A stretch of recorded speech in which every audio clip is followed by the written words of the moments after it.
بسم الله الرحمن الرحيم. الحمد لله رب العالمين، والصلاة والسلام على أشرف الأنبياء والمرسلين محمد وعلى آله وأصحابه أجمعين. أما بعد، إخوة الإسلام عباد الله. This evening we'll be taking a look at some affairs related to the Masjid. The title of this particular talk or discussion tonight is Masjid Politics, the Imam, the Admin, and the Community. And assisting me in this discussion, we have two of our respected brothers, our brother Abu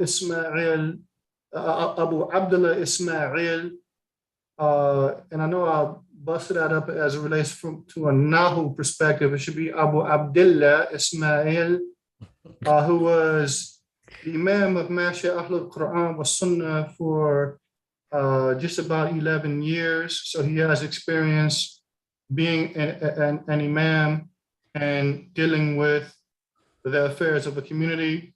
And likewise, we have our brother Abu Abdus Salam Siddiq al-Juyani, who was likewise Imam of Masjid al-Bukhari for nearly 10 years, and Imam in other places from Trenton, New Jersey to Durham, North Carolina, to other places, and is currently the Imam at the Muslim Community Center of Apopka, Florida.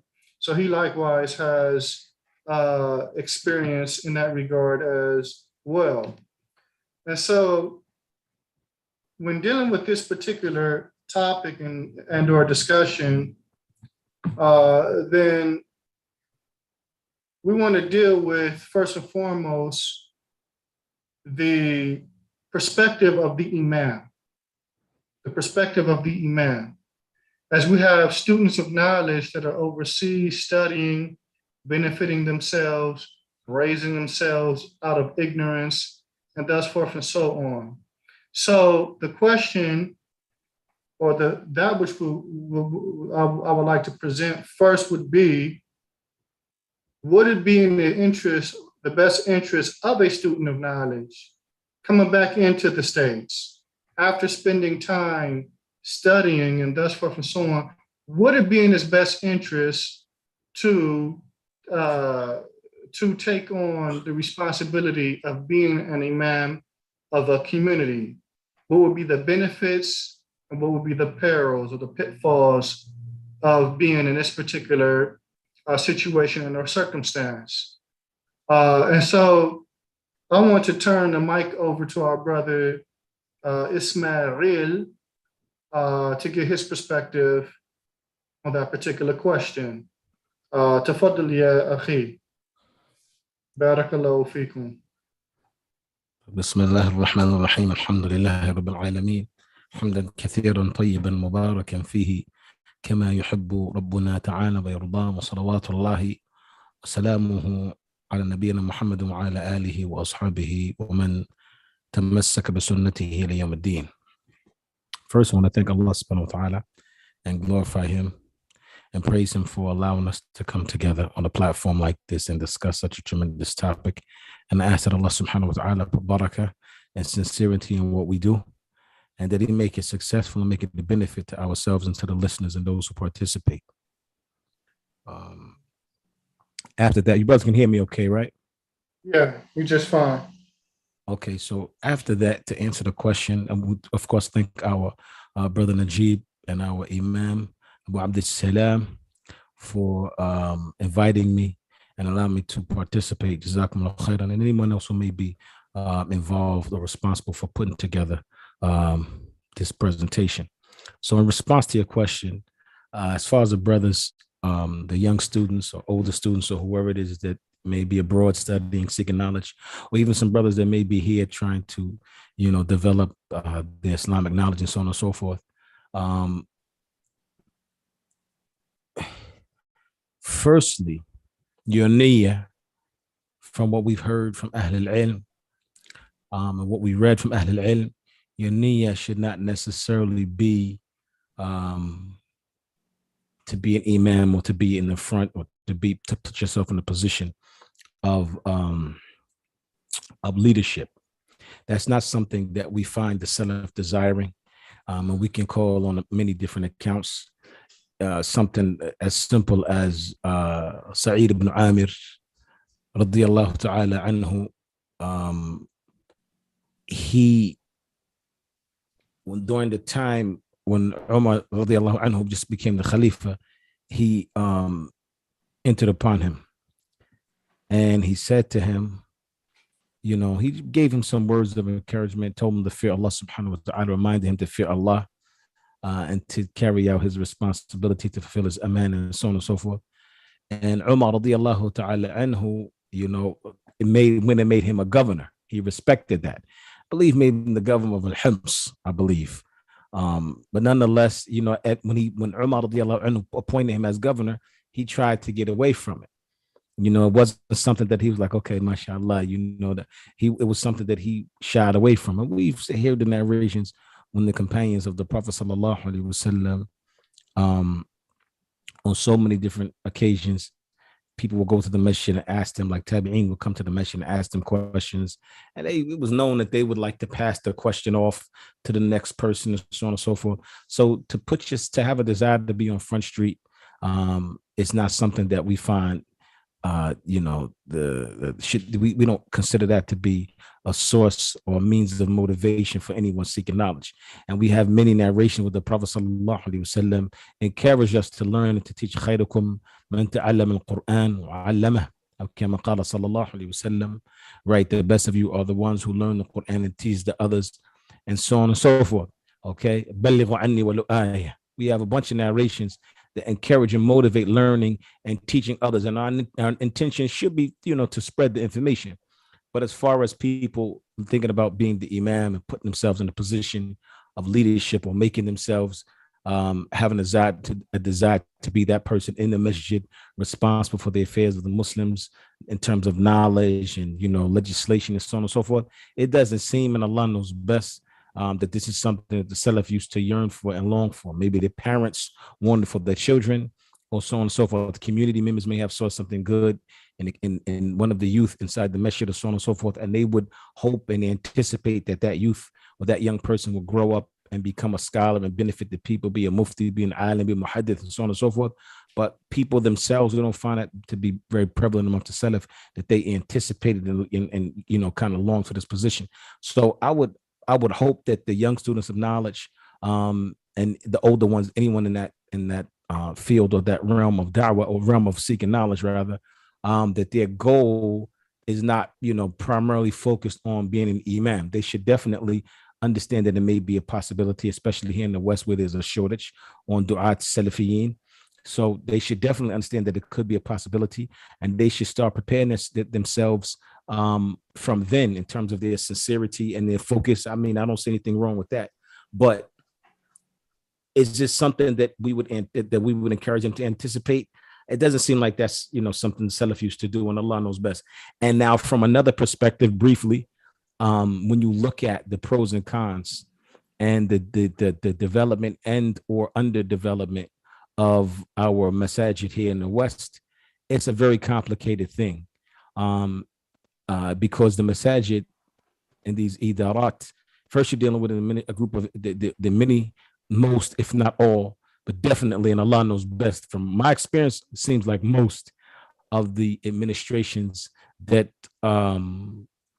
ascribe to a dawah salafiyah, and the other ones besides them, we're not even going to talk about, because they have a whole different set of problems. But the ones that have a desire and have expressed their desire and their passion to practice Islam in its pure form, they're really underdeveloped and uneducated, and they're inexperienced. So for a person to come back after seeking knowledge and having this desire to build the community and to educate and to cultivate a community, you have to understand, or those people in that position have to understand, that when we look throughout history, from the Anbiya and the Rusul alayhimu salatu salam, and look at their success as callers to Islam, and look at what Allah subhanahu wa ta'ala gave them in order to solidify their success, and that you know, tabligh and their da'wah, getting out and spreading, one of the things that Allah gave these Anbiya and these Rusul alayhim salatu salam, He gave them Hawariyin. He gave them ashab. He gave them people who were around them to support them in that mission. Okay. And our Prophet sallallahu alaihi wasallam had the best of those people. He had the best companions that a person could have. He had the best support system that a person could have. And when we look at dawah, like in the time of Shaykh al-Islam ibn Taymiyyah rahimahullah versus the dawah of the Shaykh Muhammad ibn Abdul Wahhab rahimahullah ta'ala, their dawah affected people and it spread differently. Not necessarily saying one spread more than the other. That's not my point. My point is that it spread differently. In the time of Shaykh Muhammad ibn Abdul Wahhab rahimahullah, his dawah really didn't take off until he got a strong support system.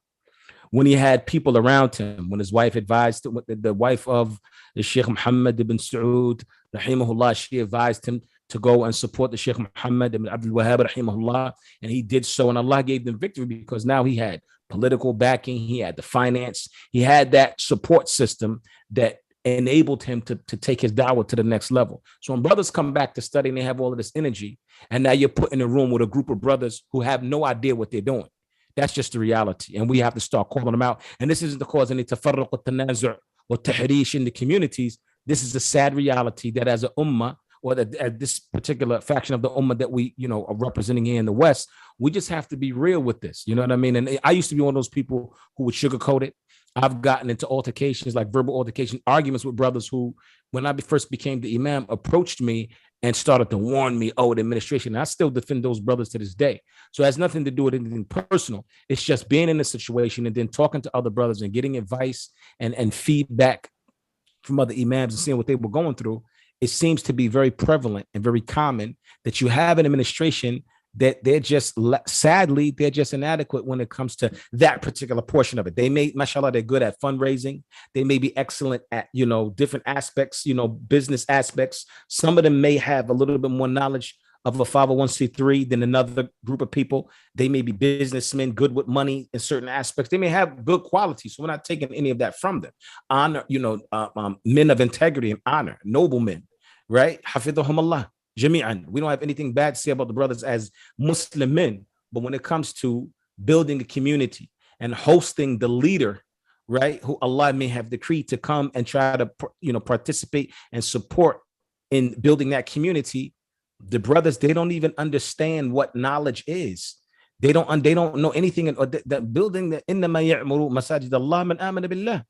Okay, to build the masjid, you have to have a level of iman, and iman, often is fueled or infused with knowledge, right? So if you don't have any information, you don't really understand Islam properly, you don't understand Tawheed the way you're supposed to understand it, you don't understand tawakkul, you don't understand the importance of putting the Quran and Sunnah first, and so on and so forth, and the manhaj Salafi versus Hizbiyya and Dalalat and stuff like that, then you don't understand the significance of the Imam and how he's supposed to be treated, who's supposed to have the last say, the superiority and the virtue of knowledge, wa fadl al-alim al-abid ka fadli ala adnakum, and narrations like this. If you don't understand that from a scholastic point of view, or from an academic point of view, then you're never going to be able to, give the Imam the respect that he deserves. And that's why a lot of times Imams are treated like employees. They'll bring you in the beginning, they'll smile, they'll make you feel good because they know that they're not in any position religiously to go back and forth. They understand that, okay, this person has more knowledge than us and possibly maybe in some cases more religiously disciplined than us. He's expected to be, at least, okay, have a husn al-dhan of the brother. But they still have when it comes to how that relationship is supposed to manifest and how this agreement is supposed to come into fruition, they don't have enough knowledge or experience. They don't have no contact with the ulama. Many of them can't even converse with the ulama, even if they had contact. Okay, they have absolutely, when it comes to the usul and the basic elements of building a community from an Islamic standpoint. And you made a beautiful point last discussion that I had with you when you mentioned, Barakallahu Feek, that there's a difference between the 501c3 and the organization itself that's recognized by the federal government and the brick and mortar building that we call the Masjid, right? There's a big difference. So from a religious standpoint, These people, they don't have any knowledge. I mean, of basic things. There's how many masajid we know where if the imam doesn't show up, somebody from the idara, they have to find somebody from the sufuf, somebody else in the sufuf to come lead the salah, because not one of them are even capable of leading the people in salah. So let me step in for a second, because you said a lot of things. I'm going to kind of try to condense it a little bit. Yes, please. So in your opinion, the perils or the cons of being an imam of a masjid, it sounds like you're saying is directly connected to the admin and their understanding and how they interact with the imam. Yeah, I think that's probably, in my opinion, the biggest reason why I would say that the brothers need to, reconsider. I mean, and this, even from the aspect of finance, I mean, honestly, do you really want to come back? Yeah, you know what I mean? We'll get to that. We'll get to that. I got a lot on my mind with this stuff. Hey, we want to take a little special segment on that too. Yeah. I've been holding this stuff in for a year. Yeah, no, I bet. So let it out, brother. We want you to let it out. Right. I'm not trying to stop you. I understand, man. Y'all gotta stop me when I get going with this topic. I'm telling y'all, Vince, you gotta be like, Ismail, hold up, because I got a lot in me on this topic, man. Barakallahu fikum. Yeah, because the main thing is I don't want a lot of things to be jumbled up. Right, I understand. I got you, man. Take. You got time, brother. You can say what you need to say. You got time. I want to go back to something that you said as it relates to the students of knowledge seeking the position of being imam. And we know you're 100% correct. You're 100% in everything that you said in that regard.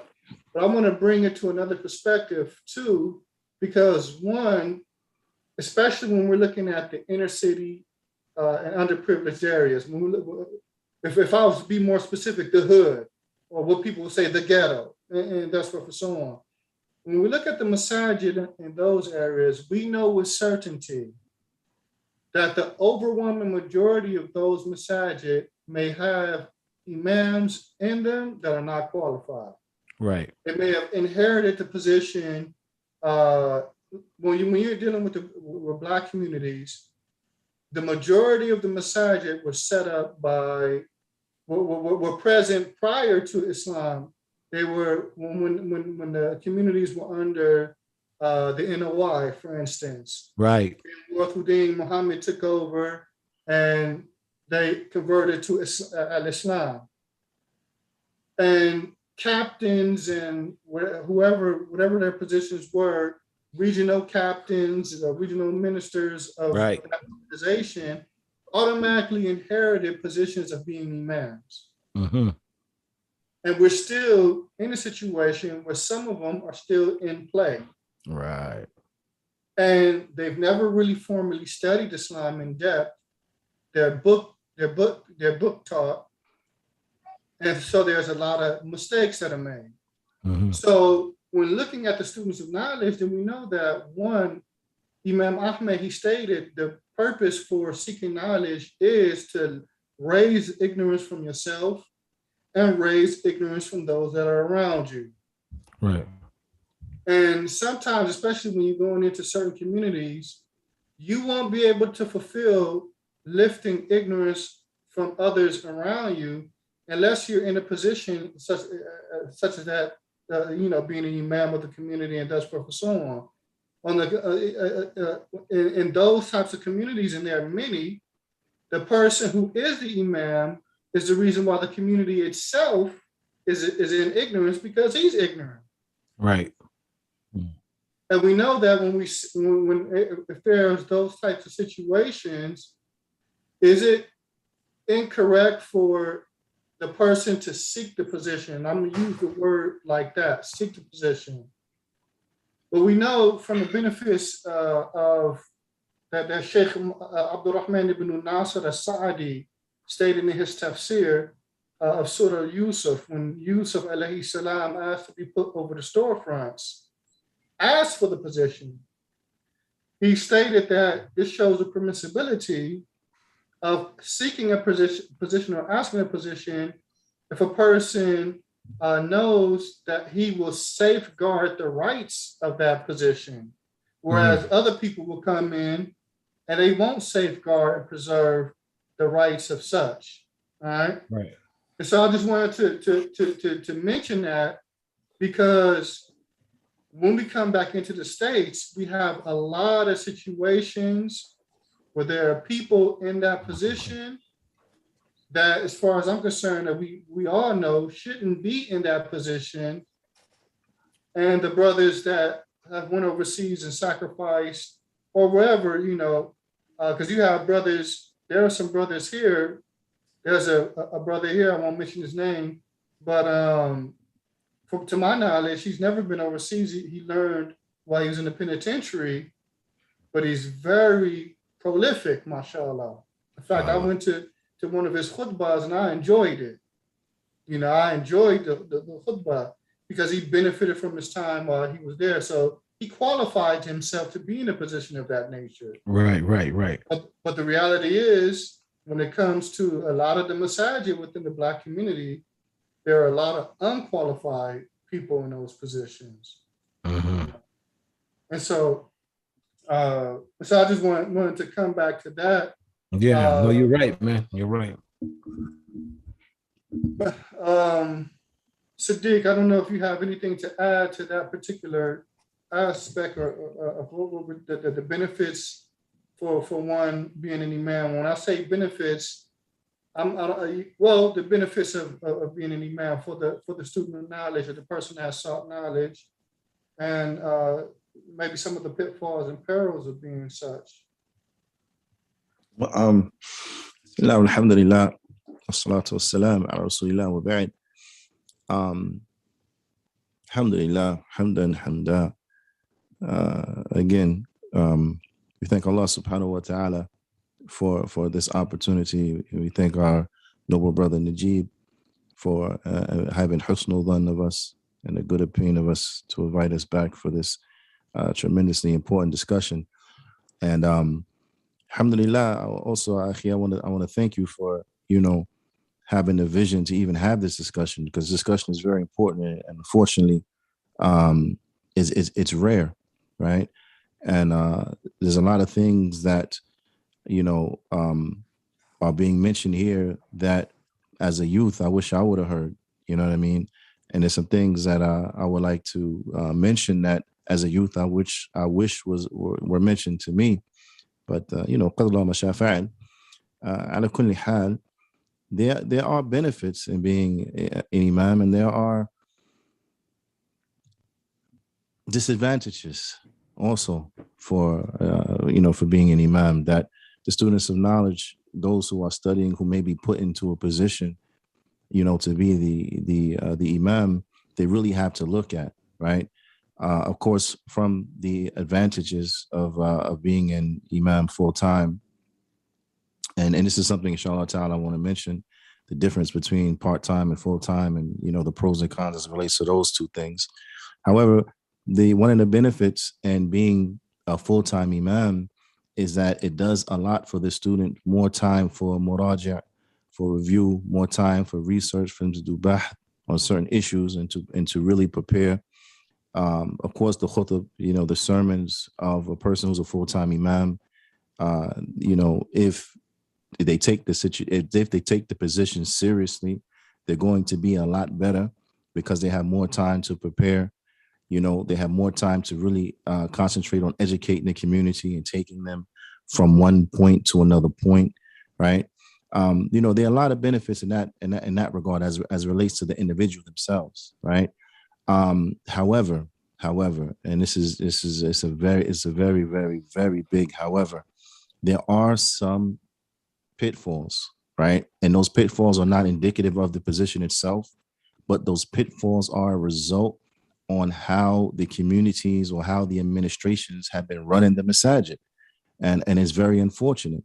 And one of those pitfalls that, I want to share with the young students of knowledge who may be put in this situation and may, is instability.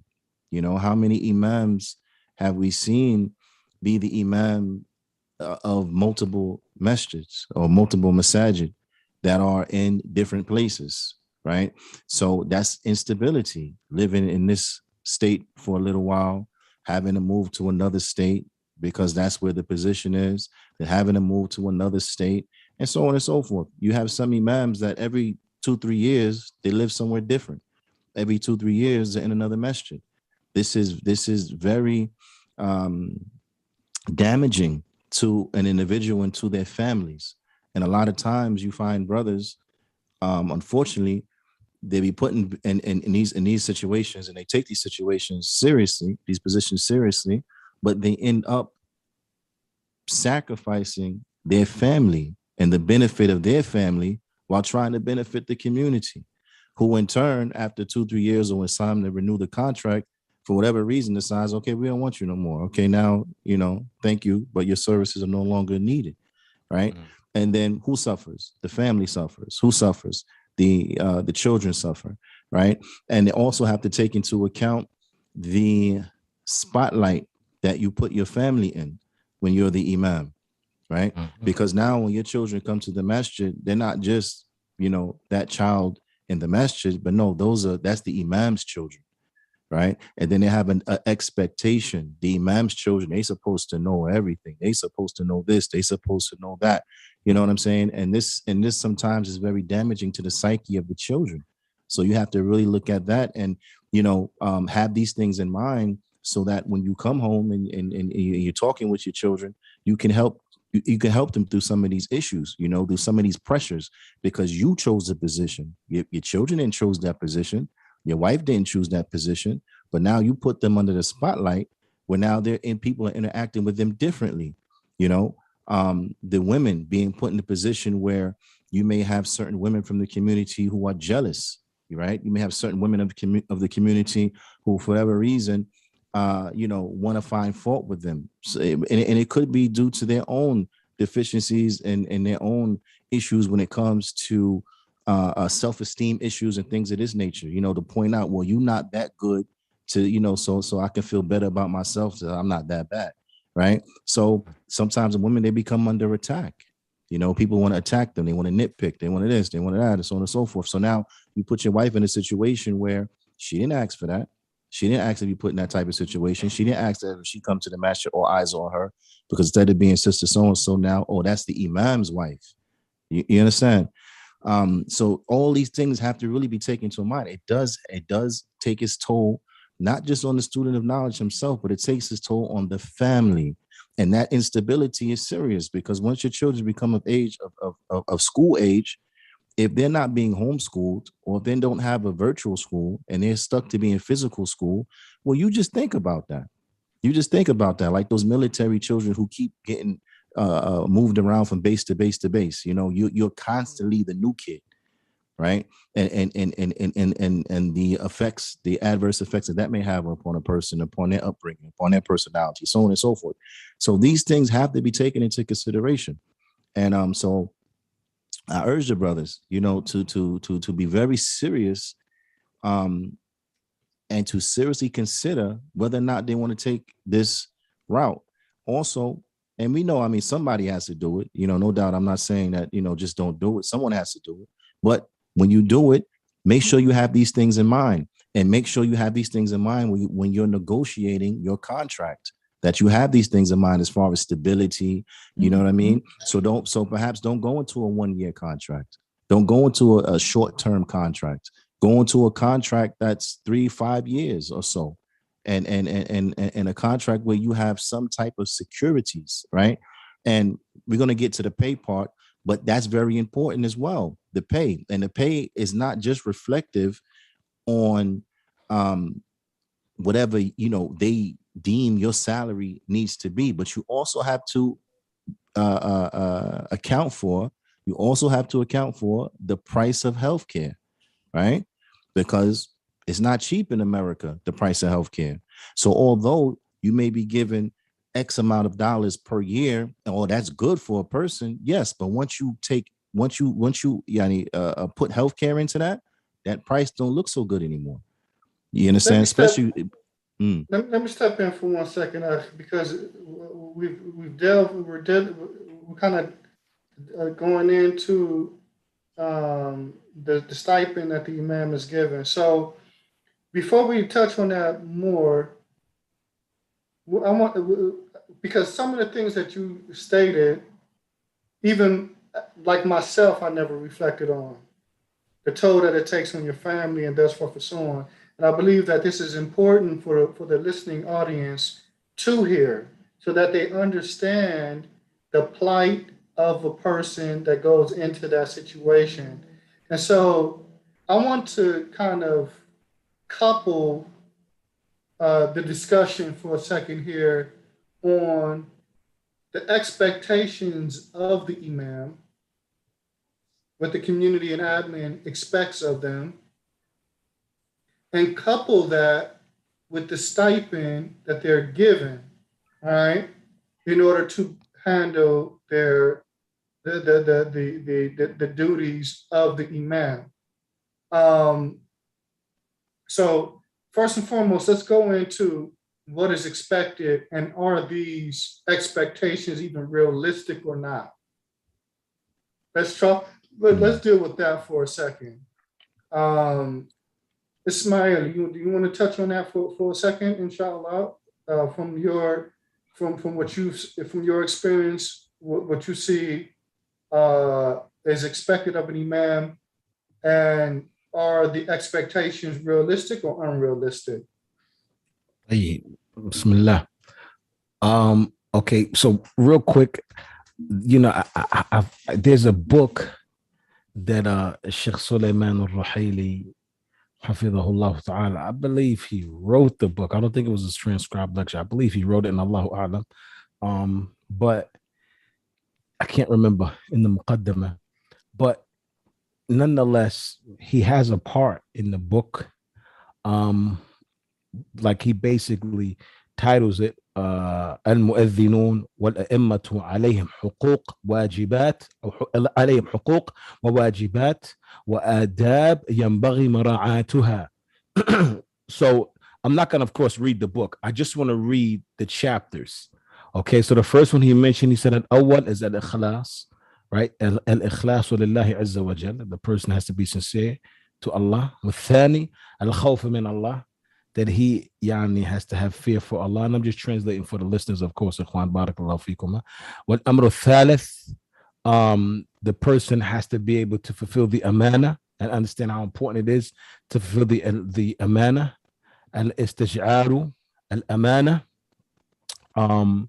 The fourth one is talab al-ilm, okay, seeking knowledge.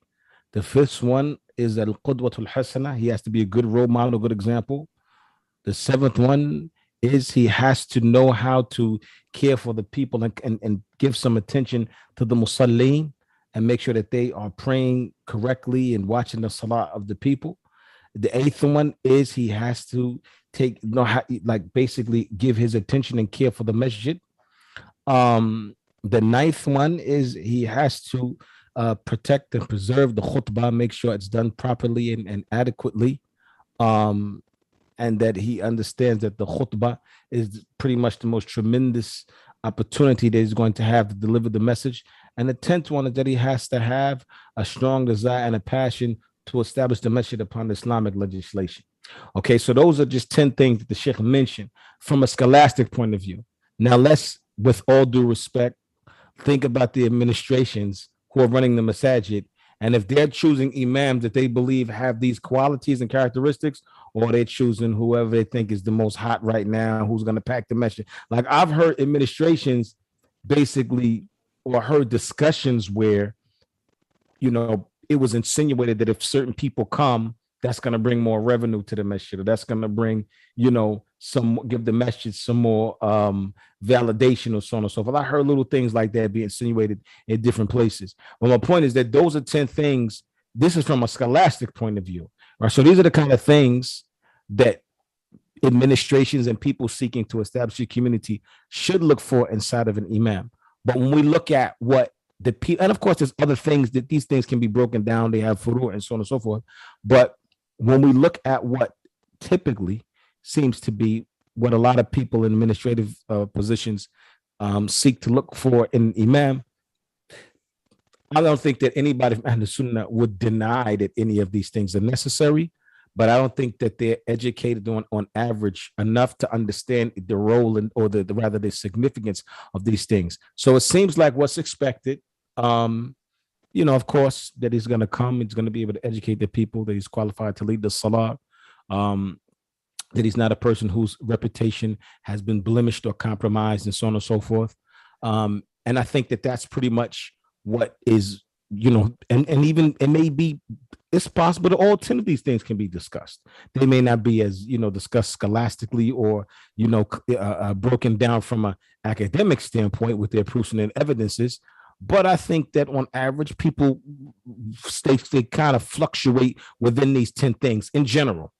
But when we start to look at what they want from him practically as a person, okay, and in my experience, you have brothers that fall into a few different categories. You got the full-time imam, which is the one I believe that we're talking about. And you have the part-time imam. So let's talk about the full-time imam, because the ones who are part-time, that's entirely different discussion. But the ones who are full-time, meaning they're responsible for the 5 salawat, and to give the khutbah, and to teach classes, and to do marriage counseling, and all different kinds of things. I think from what I've seen, he's expected to do that. And that's not the problem. I think the most difficult part is when they expect for him to function and to do these things the way that they believe they should be done. So, for example, if they want an imam to come and to be there for 5 salawat, to give the khutbah, and to teach classes, and to do marriage counseling, because they don't understand in a lot of cases what goes into that, like how serious it is for a person to do those things diligently. If they want maybe some other things from him, maybe they want a certain level of availability, they want him to be there from this time to that time, or whatever it is that they want from him. They want to give him certain days off as opposed to other days off, or they don't want him taking a certain amount of breaks. They don't want him visiting the ulama and going back and forth to visit the scholars and have a good relationship, making the Umrah and Hajj. Some masajid have a problem with that. But what they're asking him to do and the things they need, the areas they need him to be consistent in, they don't understand that in order for him to do these things consistently and effectively, there's other things behind the scenes that he has to do. Okay, so his soul as a Muslim, they have to be taken care of, and not to keep jumping into the finances. But these things are not practical. You can't seek knowledge, for example. You can't, concentrate and give the community al-inayatu bil masjid, as the Sheikh said. Give that kind of attention to the masjid and make sure that the masjid is a place of the sunnah, and that there's no bid'ah or no inhirafat or nothing taking place in the masjid that shouldn't be going on. How are you going to dedicate that kind of time to an establishment and be that committed, and still you have to run around and fend for yourself financially, like the Imam said, benefit source. I don't want to jump the gun and start talking about the finances, but no, but yeah. you're on track, because this is why I wanted to couple this discussion with that, because I can't see it separate. Like, I give you an example. What I see a lot of the admins and communities expecting from imams is to be the counselor at all times, right, the rectifier at all times. Right. So, for instance, if the imam may get a call at 12 o'clock midnight for something going on in the community, it could be a dispute between a wife and a husband, and the imam is expected to drop whatever it is that he's doing to deal with that issue. So it's almost as if he is on call. Right. He's on call based off whatever the need may be for the community. He doesn't have any time off. That's what I've seen and experienced. That's what I've seen.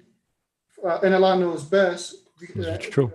But that's what I've observed from the community I was in for the longest. That it seemed like the imam was on call at all times of the day and night, for that matter.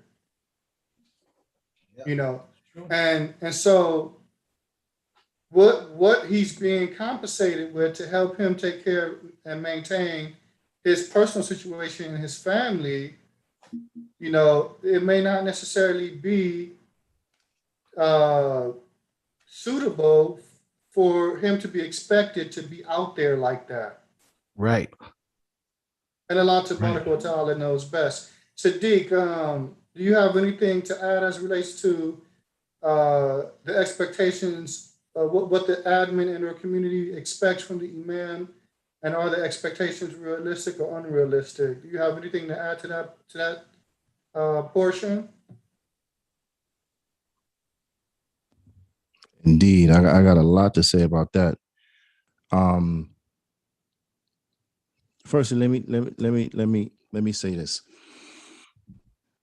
There are some expectations that are realistic and that are given, right? So as far as the Imam given the sermons, their Eid, as far as the Imam, leading the prayers, right? Counseling to a certain extent, right? Then this is kind of understandable. Okay. However, you'll find that in a lot of these communities, what's being asked of the Imam is unrealistic. It's unrealistic, right? Because they want the Imam becomes like the one man everything, okay? He has to be there for all the salawat. He has to, which is no problem. This is traditional. He's there for the salawat, no problem. But then they want him to teach classes throughout the week, be that one or more classes they want him to teach. I'm talking general classes to the general mass of the community, okay? If they have any type of weekend program, they want the Imam to work inside the weekend program, teach the children, all right? If they have a school, they want the Imam to work inside the school, whether that be as a principal, director of, of Islamic studies or things or whatever the case is. They want him to work into the school and to a certain extent, right? They want the Imam to be a counselor, okay? They want, if somebody gets a jinn inside them, they want the Imam to be the raqi and to do ruqya on the person, all right? Now, and it goes on and on. They want the Imam to perform all the marriages, right? They want the Imam, if somebody has anything, any type of function, you want the Imam to come and to speak about, to give a kalima and so on and so forth, right? And then if they're in a situation where they may have Masjid around that they cooperate with, then they may want the Imam to swap out and to go over here 1 week. You understand? The point is, let's go back to the counseling, and why I say this is completely unrealistic, right? Is that not everyone who studies is fit to be a counselor. To be a counselor, you have to have a certain skill set. You understand? If a person, and then not everyone who's fit to be a counselor is fit to be a counselor across the board. You might be able to counsel a husband and a wife by giving them tawjihad and advice as far as issues that they're going through. If you yourself, have been married for a long period of time, that you can pull from your own experience and so on and so forth, and can give them advice, brother to brother, as relates to the situation that he's going through. However, not everyone is fit to be a counselor for a person who has mental issues. If a person is suffering from any type of mental issues, that don't mean that just because you went and studied now, you know how to deal with a person who's dealing with PTSD. You know how to deal with a person who, is dealing with chronic depression, so on and so forth. You know what to say to that person? Not necessarily. You understand? If there's a child and the child is suffering from any type of developmental disorders or whatever the case may be, and that is leading to their bad behavior, then all of a sudden, because you have studied Sharia, you're qualified to deal with this child's issues? Of course not. Wow. It doesn't even make sense. You understand? Even medical professionals and mental health professionals don't deal with everything. They deal with certain things, and certain things they don't deal with. So my point is that they expect the Imam to be the one fit all, and they expect the Imam to do unrealistic things. I give an example as it relates to the weekend school. You have parents that destroyed their children for 17 some odd years, let their kid run wild. No supervision, or very little supervision. The kid is just a mess. And now when all this stuff starts to, reach, it's a critical point, and the kids start acting out and he starts disrespecting the parents and so on and so forth, right? Mind you, now this kid go to the Catholic school. He's with the Kuffar 10 months a year, 8 hours a day or so on and so forth, that he's being taught, being educated by them, interacting, and what goes on inside the public school system and so on and so forth. So much, corruption Okay, this kid's being corrupt. He's been in that situation all his life. Now that this child is 17 years old, 16 years old, you want to bring this kid to the masjid and give him to the imam and say, here, fix it? What you mean fix it? You took 16 years to destroy it. What you think I'm gonna do in a weekend program, a couple hours a day? What ends up happening is you got to kick that kid out the class because he's disruptive. That's what ends up happening. Then they get mad at you. You didn't do your job. What do you mean do my job? You ain't do your job as a parent. You destroyed the kid. Now you want me to fix him. I can't do nothing with this kid. He's disrupting the class. You understand? So there's certain things that they ask of the imam that is just completely ridiculous. It's just unrealistic. And what they don't understand is that all of these things are not necessarily the job of the imam. We have to have better communities. And that's just the reality of the situation. We have to have communities where if you have people who are suffering from mental health issues, that we can pull from Muslim mental health professionals to deal with some of these people. If someone is dealing with PTSD, you have to know how to deal with someone who's dealing with PTSD. If there was a sister, and it's unfortunate, but when you go through the statistics, the amount of women who were raped, whether that was a date rape or whether it was a violent rape, is tremendous. Now you have to understand, we live in a society. So those problems of the overwhelming society, they're going to become the problems of the Muslim community because you have people from the overwhelming society who are accepting Islam. So if you have a multitude of women who have been raped either by date rape or either violently raped, and now they become Muslim, and now they're suffering from PTSD and have problems that are linked to that rape, just because a person studied Sharia or a person studied Hadith or a person studied, for however many years overseas, he's equipped now to deal with that? Of course not. Of course not. So what happens is that these sisters are not getting the medicine they need to get, which in turn is being, expressed in a negative manner in their homes, in their families. It may extend to other families. It becomes problems that are not being dealt with properly. So therefore they fester and they become problems that have adverse effects on the community. And now all that becomes the imam. No, first of all, even when it comes down to what the imam may have the ability to do, right?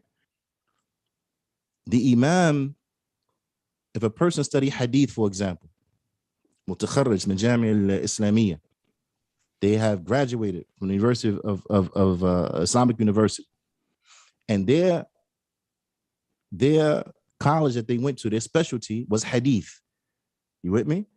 Like a person whose specialty is hadith, is that necessarily the person who is equipped to teach the Quran? Just because, I'm asking, is that necessarily the case? Just as a default? No, of course not. Because those scientists, the ahkam, tajweed, and so on and so forth, not everyone is strong in those sciences to the same extent. This is why not everyone teaches everything. You understand? Not saying they don't have the ability, not saying that they don't have the ability to learn it or the ability to do muraja and to bring it forward. But my point is that going to be the best person to teach Quran? No, of course not, unless they are skilled in teaching Quran. And if a person went and he was skilled in teaching Quran, for example, is that necessarily going to be the best person to also teach Arabic? Maybe not. How many of the brothers are not strong in Nahu? Or they're strong in Nahu, but they're not strong in Sarf. They're strong in grammar, but not strong in word morphology, so on and so forth. So the point is that too much is being expected of the imam, because, and this is it could be a segue into the next issue, because communities, now this is the administration and the supporting communities, are being cheap. They're being cheap, and they're trying to spend as little as possible and to get unrealistic things out of one person.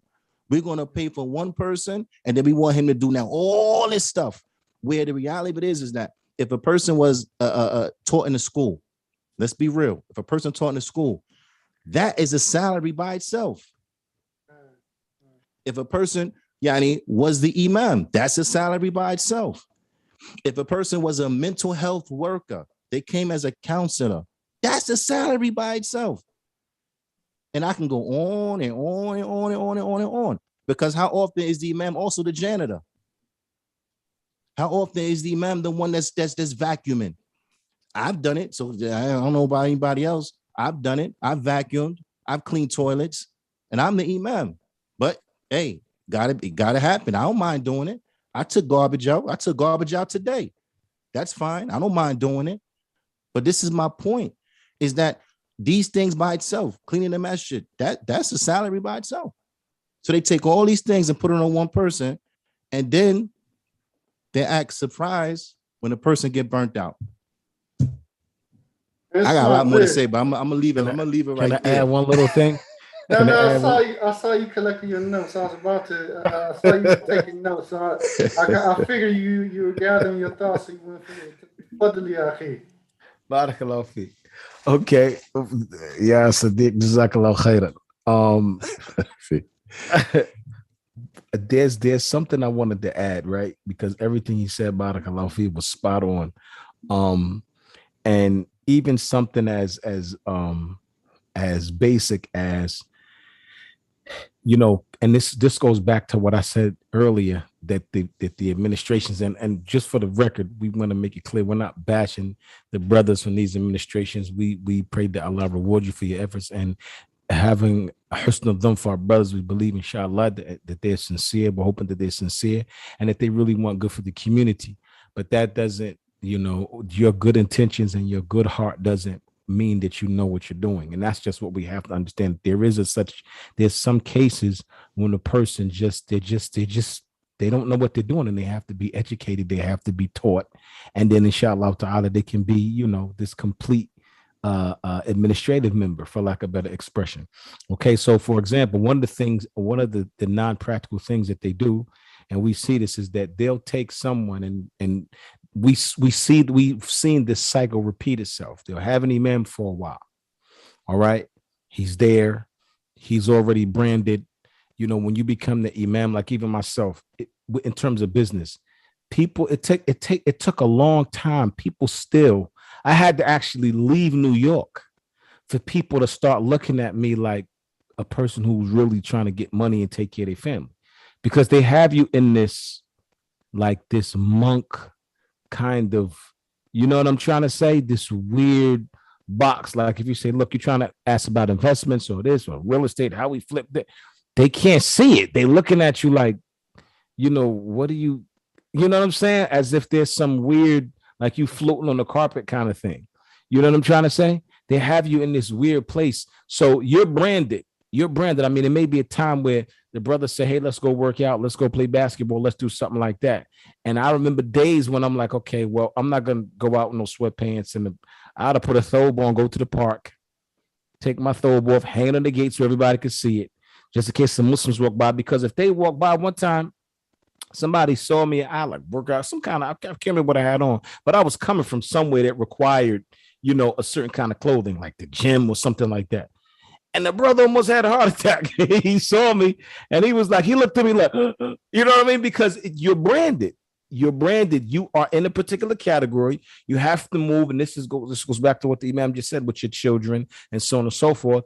Everywhere you go, even in your local community, let alone if you're somebody who's well known throughout the country, but everywhere you go in your local community, they've marginalized you and put you in this particular category that you now have to say, well, I could rebel and kind of just do my own thing and not worry about what the people think. But how is that going to affect the overall morale of the community and the dawah? So now you're stuck between trying to be this part of yourself, which is perfectly permissible, and be whatever it is that people need you to be in order to maintain the morale of the community. This is something the administration, not having experience with those kind of positions, are completely and totally oblivious of, right? That's one aspect. Another aspect is that we'll find that, okay, they'll have an imam for a little while, a couple of years. He's branded. He's caught up. That's his role, that he becomes that person. He doesn't even know how to not be the imam anymore because he's there for some years. Now they're like, okay, we want to do something else. Maybe he gets too demanding. Maybe the imam, and I think in a lot of cases, the imam really he kind of figures out what's going on and some of the problems. Some things need to be adjusted. Why am I not more involved in this, or why am I so involved in that? Whatever his issues are, he starts to try to bring about change, and that change translates in the ignorant mind as, he's being problematic. Okay, so now when he becomes quote unquote problematic, they want to get rid of him. Okay, no concern about, okay, his life is, this is what he's been doing. He doesn't really, what is he going to do? We're going to leave this position and just go back out in the world, especially if he's not like a physician or somebody with a career. He may have been doing something, because a lot of times they don't want you doing anything else. They find out for the people who have full-time imams, when you're trying to go to college, you're trying to do this, they get paranoid, they get scared. I know from personal experience, they don't want you doing anything else. They don't want you talking about it. They find out, that you even look like you're interested in other things, right? They get nervous. If it look like you're making too much money, they're like, okay, we don't got to give them a raise. It's just a whole big game that you have to, the politics you got to play behind the scenes are crazy. But what I'm saying is you get to that point where it's like, okay, he's been branded this, that, and the third. None of that is an issue. We ready to move on, and we need somebody new in here. Whether it's because they want the imam is being problematic, or they deem him to be problematic, or we just want a new face. It's another da'i that's, that seems to be getting bigger crowds, whatever it could possibly be. So they let him go. Sometimes it could be just people in the community backbiting. Sometimes you find communities where the imam may have divorced a woman, where the woman he divorced was somebody everybody in the community loved. Or maybe the imam doesn't get along with a brother, or his wife doesn't get along with a sister. All the stories we've heard in other communities. And now, right, or somebody doesn't like the imam and they're pressing the administration. And the administration now feels uncomfortable having that imam there, whether they're getting pressure from other du'at who have filthy things to say about the imam, lying on his minhaj, or whatever the case is, or because there's just people with jealousy or personal issues, whatever the case, Allahu A'lam, but people may press the administration. So that translates to the ignorant mind as another problem. So now they're like, okay, he has to go. When he leaves, a lot of times they'll find someone who's younger, someone who's more inexperienced, that they can come in there. And I don't want to use the word control, okay? Because I like to, if I'm going to get aggressive, I like for people on the opposing side to be there so we can go ahead and have a discussion, right? But I don't want to use our platform to bash anybody. And words like control and things like that can be taken as derogatory. But it's like sometimes they would rather have someone in there who they can, he doesn't pose a threat. His life experience, okay, his manhood, where he is in his life, it's non-threatening. Okay, so they'll find someone young, fresh out of one of the universities. He just wants to teach. They sit down and start talking to him about his expectations. He's like, okay, this amount of money, the money is not really that big of a deal. He's thinking he got his one little 2-year-old baby, and he's just sitting there, everything is. He's inexperienced. He's very inexperienced. And you dealing with a room, because a lot of times the administrations, these guys are businessmen. So they have, it's not people, he's not dealing with his peers. He has no idea what's in that room. He's just fresh out of school. He's been drinking Zamzam water, making tawaf, and sitting around ulama all day. You know what I'm trying to say? He don't have any, he's not even a lot of the brothers are not even like going to school and balancing school with like this intensified, financial venture that they're on. They're just in school. Their mother sending the money, their brothers sending the money. They giving classes now online, charging, which is another discussion. We need to discuss that another time.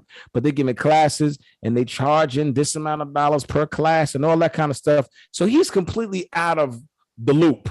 When he comes back, he sits in a room full of people, businessmen, people that's buying companies, and people that's flipping real estate, people that's dealing with used to, being around shiesty people and having to have think 1 or 2 steps ahead of the next person. He's dealing with businessmen, opportunists. They may be good people, but their minds are not minds of people who are into ilm and seekers of knowledge. They're just nice brothers who want good, but they are defective in that area. So they bring him in. Who would hire a child with a small little baby to come into a building full of grown men and women and think that person is going to come. And with all due respect, we know kibr is batul al-haqq wa ghabt an-nas. So we're not saying that that we don't take advice or information from young people or anything like that, or from anybody who has the truth with them. What we're saying is, let's just be realistic. You have somebody that comes in, he has no life experience whatsoever. Some of these brothers, right, they never lived a real life. I know some of the brothers, they were like real full-blown nerds. Like they was in the house, sitting in the house, in their mother house with their father, accepted Islam, took their straight A's right to the University of Medina, sat there, got accepted the year after they became a Muslim, went and studied for 6 years, 7 years, however many years, got married 2 years before they came back. Now they got a 1.5-year-old baby, and you put that person in the community and say, okay, this whole room full of 750 adults, we need for you to help them govern their affairs, from financial advice to marital advice to advice on how to raise children and so on and so forth. You have a child sitting up there. You have a 40, 45, 50-year-old man. You sitting in front of somebody your son's age. It's different if he's somebody who's your son's age, but he was groomed, you know what I mean, his whole life by ulama and men that was going to show him how to be a man. So even if he didn't experience certain things, he could still advise from a position of privilege and experience. No, you're talking about a real live kid who has, mashallah, can explain to you mustalah al-hadith, who can give you some a sharh on this book that he did with that sheikh or that sheikh, and have all these ta'liqat that he may have made in notes he made in his classes. He can share that with the community. Beautiful. But we have specific issues that the community has specific needs that this young man is not qualified to handle. But the administration doesn't see that because he's young. He's easy. He doesn't really have a lot of demands. He doesn't know what he's getting himself into. His finances and what he needs financially is very minimal because his family is so small, right? He doesn't understand a lot of things, and they're not going to groom him, not going to tell him, listen, this money that you have right now, this really not enough. They know that they can't take care of their families with that money. They know that the things that some of the circumstances that man is, the situation he's in, they would never, ever be caught in those situations, but they'll let him go. They'll let him put his kids into public school. They'll let him do whatever, and they won't put him under the wing. They're not going to say, listen, you might not even be the imam anymore for a long time. So what are you doing with your money? Let's invest. It's none of that. They're not treating this young man like a son. They take advantage. I have to say, I'm going to just say they definitely take advantage.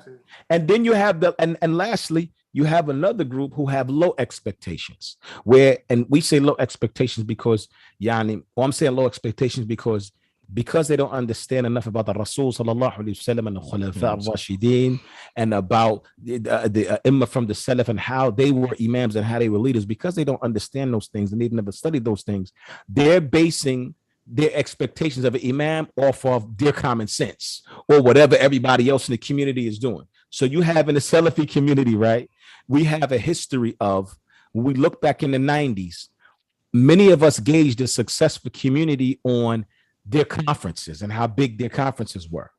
So if when they bring it, some of the brothers, just the 90s, right? Exactly, just the 90s, right? But I'm saying that's when some communities still on that right now. Still on that, but it began. I can say it began in the 90s, right? Yeah, for sure. You got this. Okay, you got this big masjid. You go there, they got this big old thing. Everybody's there. That's the masjid that you want to move. Brothers will move to a place based off of a conference, not even realizing that this is not how it is every day. They don't have anything for the kids to memorize the Quran. They don't have anything in place economically. They're not really building a lot. It's just, alhamdulillah, they put a flyer out. They got some speakers, mashallah, that have benefit, and everybody flocked there. It wasn't no fitna. We weren't fighting like we were now and disagreeing like we were now on this level. So it was easy to pack a building. So brothers, now you have brothers with that same mentality. So an imam may come. Allah may have blessed him with the ability. He has this fastul khitab. He can get up on a minbar in 30 minutes, bi'idhnillahi ta'ala, 25 minutes, have an impact on the people. His classes may be well put together, well organized, well presented, right? His character may be good. He may have good relationships with the people that he has to have good relationships with, and so on and so forth. But because he's not Mr. Let's throw a bunch of programs every, 2-3 programs a month, they don't look at him like he's being productive, right? Because maybe his focus is, listen, we need to really be focusing on and making sure we're economically stable. We have 2 classes. We don't need more than 2 classes because we don't have a community that they can barely handle the 2 classes. So let's have some Quran, make sure the kids are memorizing Quran. We're going to teach these 2 basic classes, but we need to be focused on economics. Or he may say, listen, we got a lot of brothers here that are eager to learn the Arabic language. Why don't we put more emphasis on learning Arabic or whatever it is? They don't have enough Islamic knowledge to understand his worth and his value, right? And respect what he's been doing with the last 10 years of his life. They don't have enough Islamic knowledge to respect that on that level, right? And on top of that, now they have their own low expectations of what he should be doing. Like I've been told before, look, you're doing too much. If I'll say, look, maybe I'm falling short in a particular area, and it's like, well, we need you to do this, and it's like, well, that what y'all need me to do is not that big of a deal. We got 2 or 3. I have an assistant who does that. That's what he really wants to do. So when I'm tired or I'm overwhelmed, that's going to be the first thing that's going to go, because my assistant can pick up that, but he doesn't want anything to do with this over here. So I'm going to put my energy over here, and I'm going to let my assistant help me out over here. Nope, that's unacceptable. Why? Because they understand from the Quran and Sunnah that it's unacceptable? No, because they're common sense, and common sense is relative. It's something that, it goes from person to person. Some people's common sense may tell them to do one thing, another person's common sense tell them to do something else. But they're basing the decisions and how they move in the community based off their own common sense and a little bit of small drop of experience and what they've seen other masajid do. So as far as we're concerned, Masjid such and such, they have big programs. And when I first accepted Islam, that was what I considered to be successful. So your job now is to pack this building and have big programs like we used to see. And it's like, how is somebody who has no Islamic knowledge going to dictate to a person that Allah subhanahu wa ta'ala has given even a morsel more information? Because it's not like we're professing to have all of this knowledge, but the reality of it is the brothers know more than the administration does in most cases. So how are you going to tell an imam what his strategy should be? We're not talking about what day you're going to have the fundraiser on and whether or not we're going to put the door on this side of the building, on that side of the building. You're going to actually sit there and tell the person who, you don't even, that little bit of knowledge that he has, you don't even have a 10th of that information or the experience or the exposure or the time with Ahl al-Ilm. And you're going to sit there and tell him and judge him and critique him and, tell him how he needs to function and how he's supposed to move. A lot of times they set expectations that are too low. And the imam is trying to put too much in the community and raise the community up too much. But as far as they're concerned, all that's not necessary. I remember I've been in situations where I've proposed ideas and said, listen, we need to do this. And they said, no, the community is not really into that. You know what I mean? That's your thing. That's what you want to do. The people are not really into that.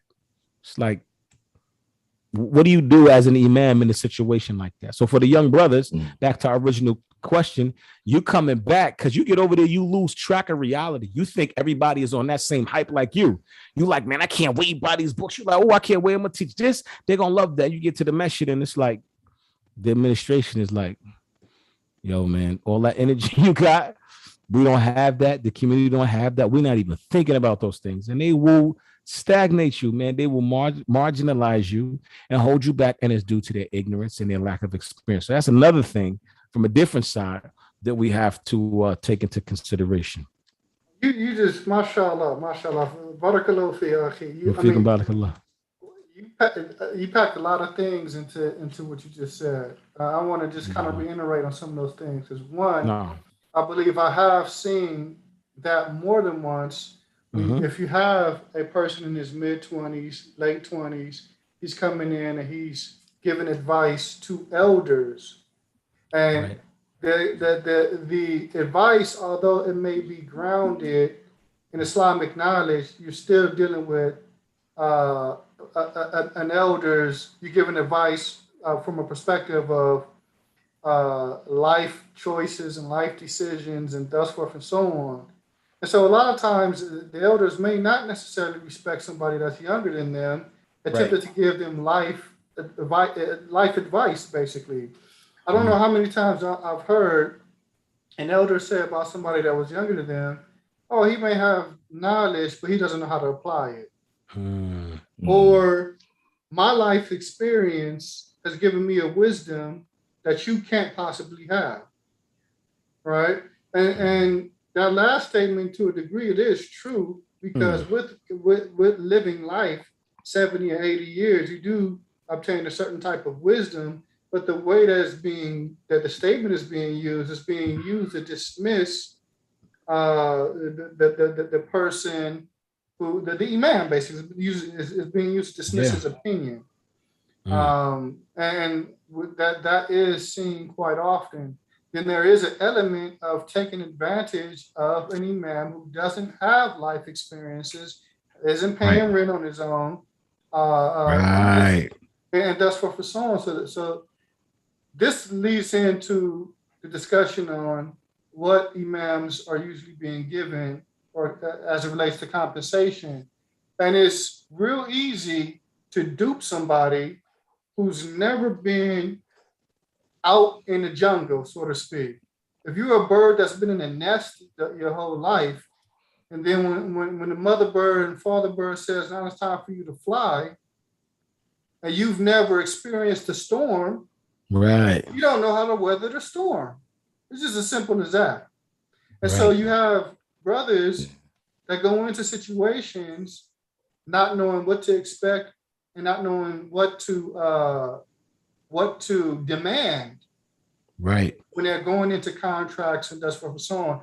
Now I want to read something, because I have on another screen here the average salary of an imam in the U.S. And I'm going to read for a second. And I have several websites up, and the average seems to be just about the same. So it says, what is the average imam salary? The average imam salary is $41,000 per year, or $19.94 per hour in the United States. People on the lower end of that spectrum, the bottom 10%, and I'm almost, they're not showing the demographics of this, but I can almost expect that this is in the Black community. And I'll express why I say that in a minute. But it says the bottom 10%, to be exact, make roughly $20,000 a year. Now, stop right there for a second. If you have an inexperienced imam coming from overseas, because that's another point that you made that's very true. A lot of us, when we come back from overseas, we're literally out of touch with what's going on over here. And I say that speaking for myself. When I came back from Yemen, I was out of touch with what was going on in the States. I was. And I believe there is a student that spent X amount of years, 6 years, 10 years, whatever, 12 years, whatever, and their main focus was overseas, except that they come back over here and they're out of touch with what a lot of things that are going on. So it states that the bottom 10%, to be exact, make roughly $20,000 a year. So if we were to calculate that, that's almost around $2,000 a month, something to this effect. This is poverty wages. This is poverty wages right here.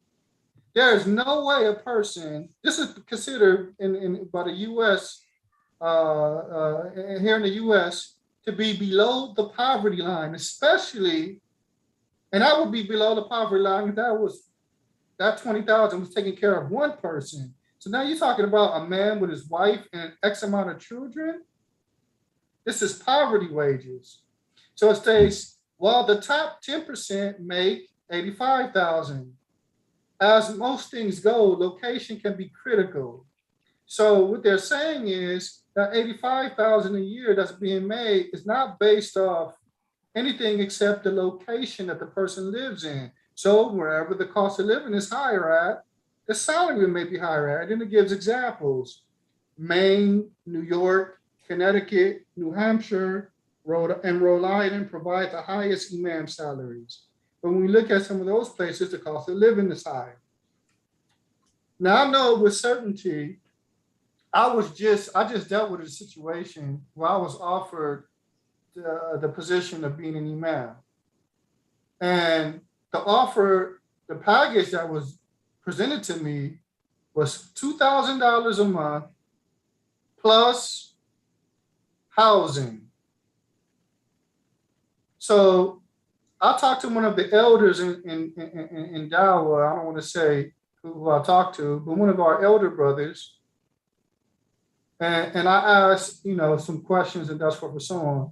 But the problem that I see is that some of these administrations will present a package like this to the unsuspecting student who hasn't really lived life and make it seem as if they're giving them so much, or should expect from them, brother, you should be doing this fi sabilillah.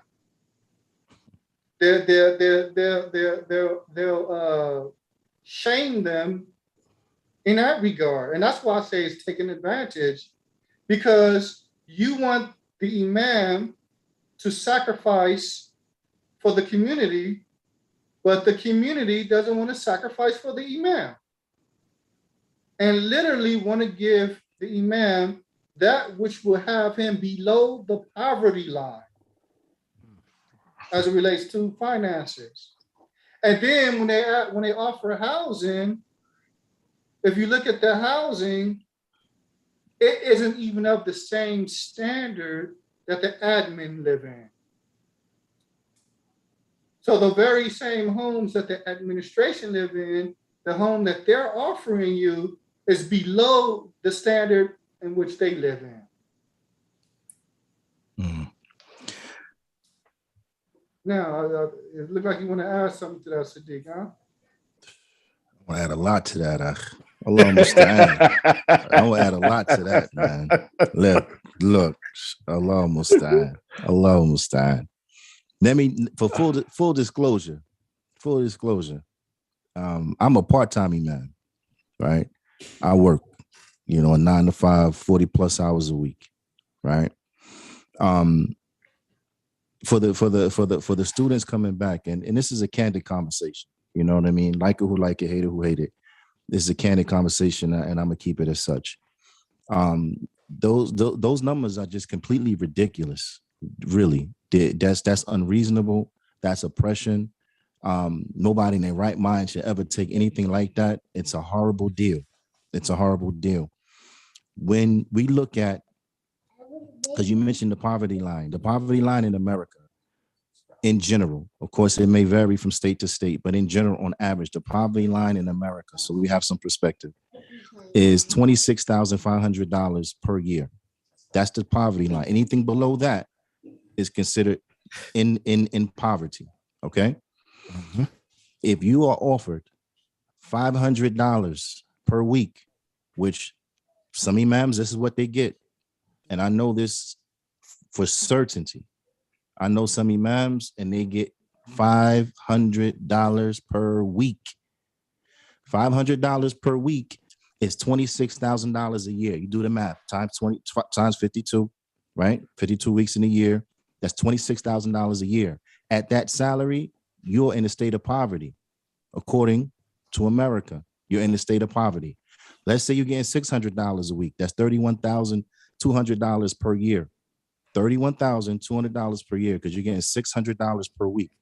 On that average of $41,000 per year, that comes out to about $788 per week. Now, you got to keep in mind that a lot of these numbers, they're all based upon a 40-hour work week, right? They're based upon a 40-hour work week. The imam is not on a 40-hour work week. The imam is on call. So it's not a 40-hour work week. Let's keep that in mind. So as a young student coming back, $500 a week plus housing is a horrible deal. You should never want to accept that. And I'm going to tell you why, and it's very clear. I mentioned something earlier about healthcare. Healthcare in America is extremely expensive. This is one of the most expensive countries as relates to healthcare in the world. Healthcare is very expensive. If you have a baby here, or you have to have any type of medical procedure, or anyone in your family has to have any type of medical procedure, or visit the doctor on a regular basis, and all you're getting is $500 a week, then I'm telling you right now, you're not going to be able to afford healthcare, out-of-pocket healthcare. You're not going to be able to afford healthcare. So now let's bring this back into perspective. You're an imam of a community. You have to do some of what was mentioned before, and you're only making $500 a week. That means that you are on welfare, period. Either you're getting food stamps, you're getting Medicaid, or you're getting food stamps and Medicaid. You might not be getting cash assistance, but you're definitely on the EB. You got an EBT card, definitely. Now, what sense does it make for us to have imams of communities who are on welfare? You tell me, in what world does that make sense? That our imam has to be on welfare. That as an imam, you have to be on welfare. You have to be on Medicaid. And we know how Medicaid works. You're not going to get the best doctors. You're not going to get the finest of healthcare as on Medicaid. But that's what you're going to put the imam in, that type of situation that they have that. You have an imam that has, I'm not going to mention nobody's name because this is not the point of that. But the point is you have an imam that has raised millions of dollars, and Allah Ta'ala knows best. But when they were diagnosed with cancer, they had to have a GoFundMe. Are you kidding me? This is what we think about our religious leaders. This is how we treat our imam. This is how we treat the imams of the masjid. That if something happens, we got to have a GoFundMe because the community is not taking care of them. This is completely ridiculous. And so listen, communities have to step up. That's just the reality. They have to step up. There's a reason, and it has its pros and cons. That's a whole other conversation within itself. But there's a reason why I work. There's a reason why I have a 9-to-5. And it was like that for the decade, almost a decade at Masjid Bukhari, a 9-to-5, period. It's like that here. Why? Because I refuse to be in a state of poverty and be forced to take handouts from the government and be on welfare because y'all only see me as worth as $500, $600 a week. I mean, come on. If you don't know my worth, I know my worth. You understand? So we have to, as students of knowledge, you have to take care of your families. That's the bottom line. And then it's a whole nother discussion within itself. We can have 2-3 panels on this one. But then when you're a student of knowledge and, you have that aura around you and so on and so forth, you have women coming out the woodworks trying to marry you. So now, brother, he want to now take another wife. You're going to take another wife for $500 a week, $600 a week, going to take another wife, $700 a week, going to take another wife. No, she going to be on welfare. The other one going to be on welfare. This one going to get Section 8. That one, what? I mean, come on, really? This is what it's boiled down to. This is completely ridiculous. Completely ridiculous. But this is the reality. What happens? You put yourself in a losing situation. That's the bottom line. You put yourself in a losing situation. And also, I want to mention for the young students who are coming back, who may be put in this position, never take an allocated paycheck. Never, ever, ever, unless you are just completely stupid. Never take that. And what do I mean by allocated contract? You have some administrations, either due to their ignorance or due to their just being opportunist, who they have a monetary value on everything that is done. So every khutbah has a monetary value. Every class has a monetary value. So if you give classes in a khutbah on the weekend and you want to go participate in a lecture, a conference somewhere else where you're not going to be there that weekend, they will actually have their paycheck docked. I used to negotiate and bring people to speak, and they would tell me, listen, brother, not that I want to ask, but because the way my contract is set up, if I come out that weekend, I will need X amount of dollars because this is how much they're going to dock my pay. Are you kidding me? The celebration saying, I never treated anything that was harder on me to treat than my intention. So how in the world are you going to give an imam a contract that is allocated? A khutbah is worth this much, a class is worth this much. Are you trying to destroy the brother? So now the brother's thinking, yo, mama need a pair of new shoes. I know a khutbah this much. Yo, let me give that khutbah. That's a pair of shoes right there. So I mean, really, come on. Never accept a contract like that. Ever. Never accept a contract like that. And alhamdulillah, full disclosure, I never accepted a contract like that. Alhamdulillah. And I advise the brothers to never accept contracts like this and never accept contracts where they are trying to give you so little that you're still forced to be on welfare. As an imam, you're on welfare.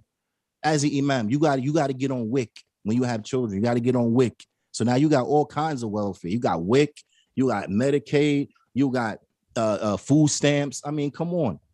This really, we have to do better. We have to do better as communities. We have to do better. We have to stop being so cheap. Stop wanting something for nothing. The reality of it is that it takes finances to do things, right? And the more comfortable financially the imam is, then, and let me say this as well, because I've also have been a part of administrations where I've hired imams and so on and so forth. If the imam does not have to worry financially, then you can get more out of the imam. Let's just be real about it. If the imam does not have to worry financially about his finances, he can get more done, right? He can better concentrate and better come up with ways of educating the community and moving the community forward. He can better strategize when he doesn't have to worry about his finances. But if the imam is scared to get sick because he can't afford to go to the doctor, I mean, come on, really? Is that subhanAllah, this is really not good. So this is not to bash any administration. This is not, because we love the brothers. This is just to bring their attention to some of these affairs and to help give them solutions on how to do better. And inshallah ta'ala, I have some advice of some things and solutions that we can utilize to be better, right? And some solutions to some of these issues. But it really seems like we're gonna need, a few more of these sittings to really get into everything. Maybe we can do a part 2 and part 3, just to ensure that all discussions are given justice, and it's due right. But one of the things I want to say, just piggybacking on some of the things that you just mentioned, and what are when brothers come in, when brothers meet administrators of Masjid, and they're trying to hammer out agreements in the contract for that person to be the imam, what are the things that person who may be coming in to be the imam, what are the things that he should off the bat be negotiating for that's in the best interest of him and his family? Can I add something brief to what Sadiq said and then answer that, inshallah? Okay, so just in response to what you said about the imam's salary. So the average salary for a pastor in a church is about $99,000 a year, right? Almost $100,000. And they say that it typically ranges between $82,000 and $113,000 annually. All right. A rabbi is also very high. Average salary for a rabbi is about $95,000, but it can get up the same thing up to $172,000. You know what I mean? In the most cases, they're going to have housing, medical coverage, and all these different kinds of things. Just so that the people can understand. Allah subhanahu wa ta'ala said, "Kuntum khayra ummatin ukhrijat linnas." So we shouldn't really, we're not talking about, terms of dunya and we're going to chase dunya. We should have more dunya than them. But this is just the treatment to make sure, because that's not rich. That's just putting the person in the position where he can take care of his family. And depending on where he lived, that still may not be enough. But in the communities and his family size. But on average, a lot of places with $100,000 a year, you're not going to necessarily have to beg for anything, because people are not really trying to chase dunya and get too much out of this worldly life. But if they can maintain and solidify a good domestic disposition for themselves and their families, and that's really what a lot of the brothers, all of the brothers, really want. People who Allah subhanahu wa ta'ala has placed a love for knowledge in their hearts. That's what they love, and that's what they're passionate about. They're not really passionate about dunya, but they're also passionate about taking care of their family. So I think that that's something that that the administrations have to bear in mind. So if it's $100,000, $115,000, and you live somewhere where the cost of living is not abnormally high, $100,000 in Manhattan is not going to get you anything. But $100,000 in a place like, places like Pennsylvania, certain parts of Maryland, certain parts of Virginia, Florida, different places like that, Georgia, you can be okay. You can take care of your family. You know what I mean? You got a couple of kids, you have your wife. You guys can be, you're not going to be wealthy, but you're not going to have to really want for any of the basic things, and we'll get into you'll be financially secure. You'll be financially secure, provided these other things that we're going to mention when we answer your question, inshallah, are in place. All right, so that was the first thing. Before you do that, though, I just want to highlight, and I just want to say, because it really gets under my skin. Right. You got these rabbis and pastors making this amount of money. Right. But we got imams on welfare. Right. Allah Stein. That's all. That's all. I want to highlight. That's a shame. Yeah, and this is why I mentioned that. So now, look, I want to add something. My brother, one time, some brothers were starting, some Salafis were starting a masjid one time in New York.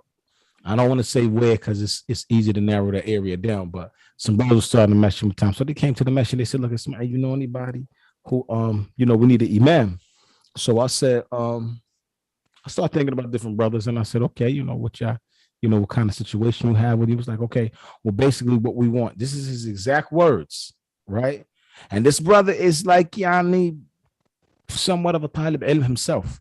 He said, and he makes about, no exaggeration, back then he was making, his business was grossing about probably $20,000 a month. That's how much he was making. He was making about $20,000 a month, right? And I believe he owned his own house, not to put his business out there, but the brother was making about $20,000 a month, something like that, roughly, right? Just from one of his businesses. So he has some other stuff on the side, but I know from one of his businesses, he was making about $20,000 a month. He told me, he said, all his kids are in excellent, getting the best top of the line education, everything. He said, we're looking for someone, preferably not married, because we want him to come to the masjid and stay a few days out of the week. He can live in the masjid however he wants, but we want him to live in the masjid. We have a room downstairs in the basement, and we want him to come live in that room and be the imam for us.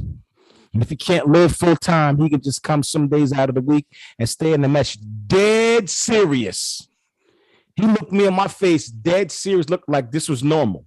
Right? This is, mind you, these dudes, his whole crew, they making $20,000, $30,000, $50,000 a month. This is what they make. And they open up all types of stores, businesses around New York.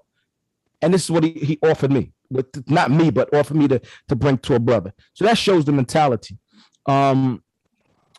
Another thing I wanted to mention before we finished up, before we got into that question, inshallah, is that being an imam, and it was something that one of you mentioned something that triggered this thought. But basically, the position of imam takes time. Okay, you have to yourself need to learn yourself. Right, you're in this position. It takes a while before you get your own groove, before things kind of run smoothly. Right, I used to be a bus driver for transit years ago. Right, and when I first got there, they told me, they said, listen, one of the old heads, he said, look, you're going to drive for about 10 years. He said, then you're going to crash. You're going to hit something. You're going to make a mistake, and you're going to wisen up. He said, then those 10 years mixed with that mistake, you're going to learn how to drive that bus. This is what he told me. He said, 10 years. Meanwhile, I'm going through Lincoln Tunnel. I'm drinking. I'm just flying through a bottle of water, eating at the same time. I feel like I got a down pack. He told me, he said, look, it's going to take you about 10 years before then you'll have experience. You're going to make a mistake, inshallah, and then you'll get it together. So my point is that getting good at anything takes time. So if you're the imam somewhere for 5 or 10 years, But by the time that 5 or 10 years pass, you're just really getting comfortable in your skin. You've been an imam 5 years, 6 years, 7 years. Pretty soon, everything is not necessarily on autopilot because it's such a sophisticated amana, but you get in your groove. You know, you're starting off, you're giving 5, 6, 7 classes a week. You realize that's too much. So you drop all the way down. Then that's not enough. So you find a place in the middle. You realize that your khutbahs may be a little bit too aggressive for your crowd. So you learn your crowd. You learn about this, that. Sometimes you do marriage counseling. You make some mistakes. Maybe you sign with the brothers too much or the sisters too much. So you find a balance. You learn yourself. And after those years, when you finally get to the point where, okay, mashallah, I'm more comfortable knowing what I'm doing now. I feel like I got some experience. They're ready to get rid of you, and they bring somebody in fresh with no experience. That's another problem. I don't think me personally, and the brothers are welcome to send me a text or call me. I do not think there is a Salafi person on the East Coast, definitely not in New York, which is one of the most expensive places, making 85,000. And he just now because this brother's just working and doing their own thing on the side. I'm not talking about what their brothers could be making 200,000 on the side. But the masjid, I do not think there is a Salafi masjid that I could think of on the East Coast that's paying $85,000. And that's not even a whole lot of money. But I don't think there's one. Okay, that's the first thing. As far now, just to get that out the way now, and to answer your question, what I think, and of course, Sadiq can add, and you, Najeeb, you both can add on to this, inshallah. But I think that the imam, depending on where he lives, so we could pick a neutral place like somewhere like Maryland, because I think Maryland is neither inexpensive or abnormally expensive. I know there's some areas that's real crazy, but I don't think Maryland is as bad as New York. Jersey's right behind New York. No, the area I'm in Maryland is fairly decent. It's not decent. It's not as cheap as Montgomery, Alabama, but it's nowhere near Philly. It's nowhere near Philly. It's nowhere near That's why I picked somewhere like Maryland, somewhere that's middle course. In my opinion, I think that a middle course place like this, and of course, this can vary depending if you're going to be in LA or if you're going to be, somewhere in California or somewhere in New York or Connecticut. All of this has to be revised. But if a person is in a state like Maryland, certain parts of Pennsylvania, I think the imam's salary should be between 85,000 and 100,000. Okay, starting. Based off his experience, if he's new and he's fresh. I don't personally think anybody new and fresh out of school should be the imam. I don't care what his credentials are. My opinion, I don't think any da'i that just graduated, that came back, should be put into an imam's position, just thrown in there immediately. I don't think so. Myself, that's not something I would advise. I think we should have a system, a program where, okay, you bring a brother in, and this may be kind of complicated to do. But I think that imams, if the imam wants to, like, let's say you sign an imam to a term, he says, okay, you're going to be here for X amount of years, or you find that it's a masjid that has an imam that's on his way out or something like that. You bring this student of knowledge in, he comes, he works with that imam in the masjid, and he gradually works his way in. So that even if he's not the imam at that masjid, he works with an imam, under an imam, to get his feet wet, learn the ropes, get used to the politics and so on and so forth before he's thrown into that position. So I think that that's something that should be entertained, and we can probably figure out how to advise people in those situations. But financially, I think any imam should be in the middle, in a place just like Maryland, in the middle, not too expensive, not too cheap. His salary should be a minimum, in my opinion, of $85,000 to $100,000 a year. He should not have anything to do with his housing. The masjid, the administration, his housing he shouldn't even know anything about that. They should negotiate the place that he's going to live in, or they should own a house close to the masjid so he can get back forth to the masjid with no problem. Establishing a masjid and buying a building and turn it to a masjid, having the house of the imam, in my opinion, is just, and especially in America, is just as important as the masjid itself. The imam should be able to leave his house, walk right from his house, go inside the masjid, and go right back home. That's a package deal. You should even move anywhere that's non-residential where the imam can't live next door to. Okay, I think that I believe that the imam should have, within his contract, they should send him on Hajj. If not every year, then at least every other year he needs to go on Hajj. They need to arrange one Umrah paid for him for 1 year, aside from his vacation time, and they need to give him time, even if they don't fund it. Even if they don't fund it, but at the very least, they need to pay his salary and allow him to periodically go spend some time with Ahl al-Ilm, even if it's just, for a month every 6 months. He needs to go and spend some time with the ulama to keep himself humble, to refresh whatever it is he needs to refresh within himself in terms of his knowledge and his sincerity, and be around the people who fear Allah subhanahu wa ta'ala the most. The Imam should have access to petty cash where he keeps a receipt, not for himself and his own expenses, but when he has du'at come from out of town, when ulama come and visit, when you have guests inside the masjid, the Imam should have a budget that says, okay, listen, I have brother so-and-so's up here. He's going to be up here for 3 days. We're going to put him up in this hotel. He's going to go over this metin, so on and so forth. We're going to take him out to eat. All of that should be a petty cash budget set aside, already organized, where the Imam takes it. He leaves receipts for the accountant and the person who's responsible for the finances, and that's taken care of. I think the Imam should have, if they're not going to give him a full-blown pension, then at least they should have a severance package where, once you leave, doesn't make a difference if you're here for a year, 2 years, 3 years, they adjust it accordingly.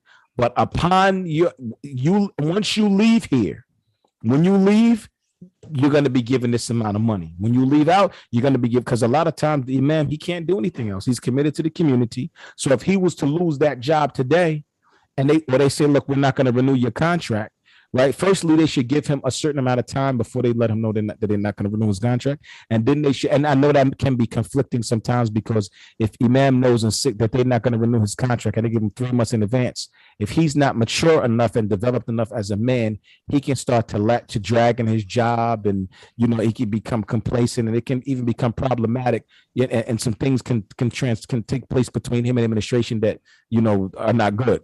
But they should give him at least a month, 2 months, whatever, 3 months if they can, and he should have a contractual severance package where they write down the piece of within his contract, upon departure, you're going to get this amount of money when you leave. So he already knows, all right, if I leave out of here, I'm getting $20,000. He has a backup plan. All right, I'm going to take that money. I'm going to invest this. I'm going to invest that. I have this kind of thing. Okay, and these are things, all of these things to me are extremely important. And as far as marrying more than one woman, that's a reality. You're in a community, you're dealing with women, it may very well be, especially since they're so, they have such an affinity for getting younger brothers and putting them in these positions. How you going to get somebody, 25, 30, 35, 40 years old and put them in a situation where he has to constantly counsel everybody, deal with all of these issues? And don't think that the idea of practicing such a prestigious sunnah, because, people want to make it look like when the Imam gets in these positions, opportunities are going to open up for you. That's the reality. That's just how it goes. People want to make it look like if a person were to seize the opportunity, okay, to marry a particular woman or certain women in the community or outside of the community that may have come to know him because of his position, not that he had some backdoor relationship or something crazy with them, but he's on Front Street. And some people are going to be attracted to, the fact that he is in a position as prestigious as an Imam of the Masjid. That's an attractive thing for a woman. That's the reality. Brothers could try to make it look like it's something else. The administrations and all of these people that have these, weird personality traits and tendencies can try to turn into something else, but those are realities. Just like if a woman sees a man who's good to his family, or a man who works hard, or a man who takes care of himself, or he seems to be a good father, so on and so forth, that's attractive. A man calling to people to Tawheed is also attractive. One time Imam Ahmad rahimahullah, he said, "An-nadaru ila rajulin min ahli sunnati yad'u ilayha wa yanha 'ala al-bid'ati ibadah." Right? That to look at a man, right, from Ahl Sunnah, calling people to the Sunnah and prohibiting the people from innovation, just looking at him, Imam Ahmad said, you look at the person like that, you please what he's doing, that's worship. Why in the world would someone think that a woman of righteousness is not going to be attracted to that and want to be a part of that person's life? So, of course, an intelligent administration will want to do everything they can to keep the Imam in a position of morality and chastity and sanctity and so on and so forth, and to make sure he's comfortable in his position, as comfortable as possible, the way the Salaf used to, so that he can, can stand the test of time. So I think that should be, these are some of the things I think he should negotiate. And my personal opinion, this is just my opinion. I believe, and we spoke about this before, that if possible, and this is something that's going to take some work, that there needs to be an impartial group of individuals who oversee certain things, like almost like a union for the imam. So, okay, this salary, the salary is X amount of dollars. They put that money in the bank account, right, in a separate account. And this other group along with the administration is responsible for it. So nobody can't just pull up, oh, you didn't come to work today, we're gonna dock your salary, because I've seen people's salaries get docked while they're under contract. It's just like, we're not going to pay you. And what the imam going to do? You know what I mean? There's nothing in the contract that says, well, we're going to dock your salary or we're not going to pay you. And they just hold his money back. What is the imam going to do? He can go get lawyers and all of that, but what imam is really going to go get lawyers and bring lawyers to the masjid to go up to the administration? So a lot of time he just has to humbly bow out. So if that money is overseen or governed by an impartial group or a separate group of people that don't have anything to do with the administration, it's not in their best interest to side with the administration or the imam. They're pretty much there to make sure that justice is served and that everybody gets what they're supposed to get, and also to protect the imam from any of their emotional whims or nonsense. I think that if we could organize something like that, preferably a board of people made up of people who were imams previously and people who have studied, and Allah subhanahu wa ta'ala has blessed them with a certain level of knowledge and life experience, if they can be on that board and pretty much work with the board and work with the imams, work with the board and work with the imams, kind of like a union, to make sure that the imam is not oppressed in any way, I think that would also be in his favor. But that's just something, that I've been bumping around with some other brothers, and I spoke to because that sounds like a good idea. I'm gonna have to pick your brain on that a little bit sometime this week, inshallah. No, that sounds like a very good idea. No. Now I'm gonna go over to the chat. I'm for the people that are in the chat. I am paying attention to the chat as of now. Right. And there's a comment that a brother left. First, I'm gonna address the second comment he made because I believe he must have missed the segment, the part of this discussion where this was iterated, because you made a statement that you don't think that a person who just comes from overseas, who's fresh overseas, should be the imam. And I agree with that, regardless of what he has obtained, a bachelor's, a master's, PhD, or if he was studying traditionally somewhere for X amount of years, 10 years, 20 years, whatever the case may be. I agree with you on that. And a brother left a comment a little bit after you made that statement. And the comment was, brothers from overseas get educated, a lot of us don't. But I think he missed the part in why we said that, why we hold that position.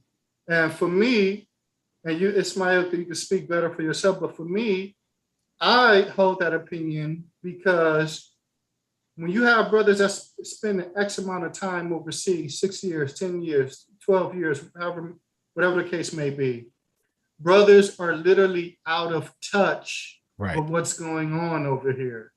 Right. And I'm saying that from experience.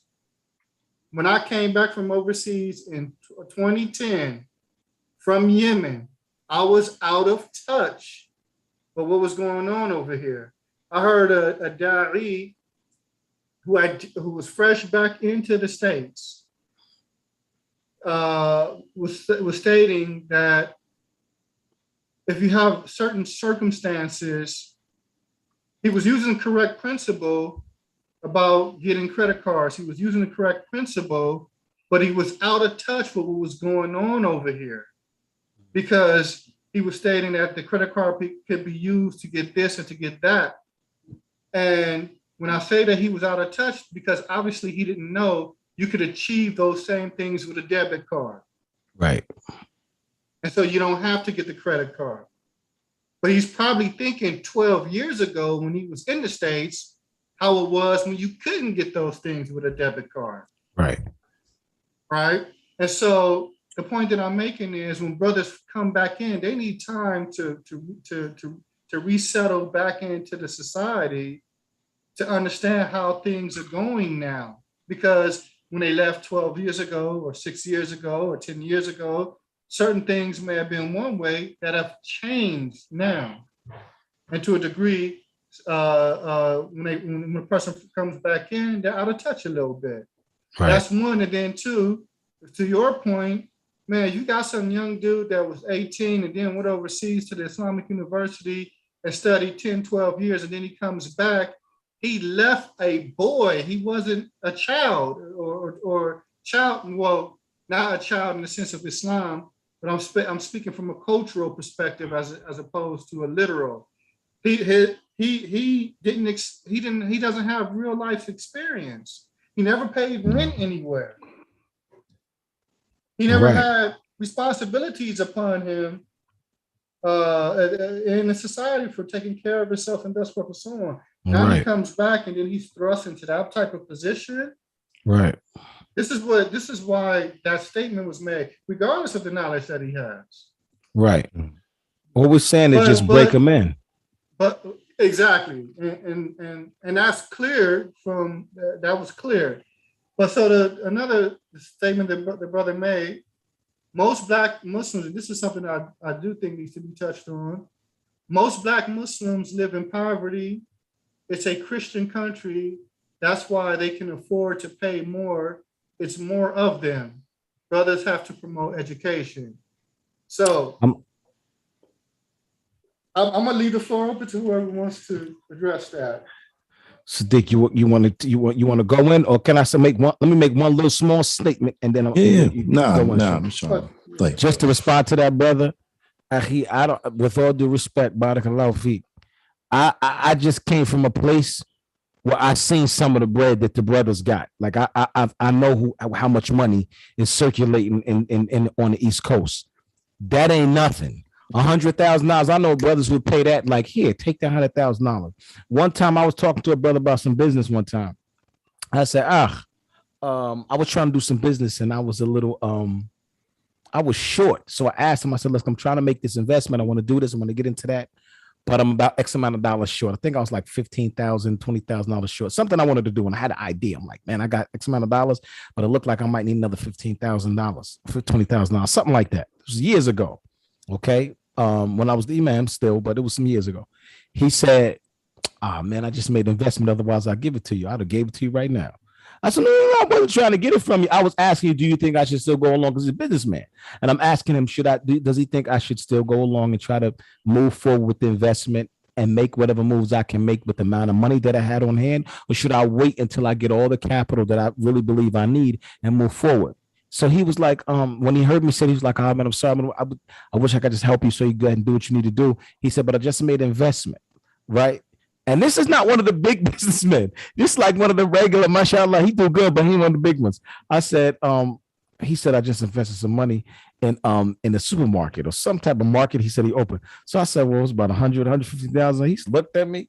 He said, man, I've invested about $900,000 in that. He said it so casually.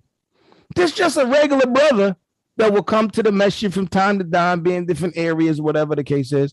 Like I just invested $900,000.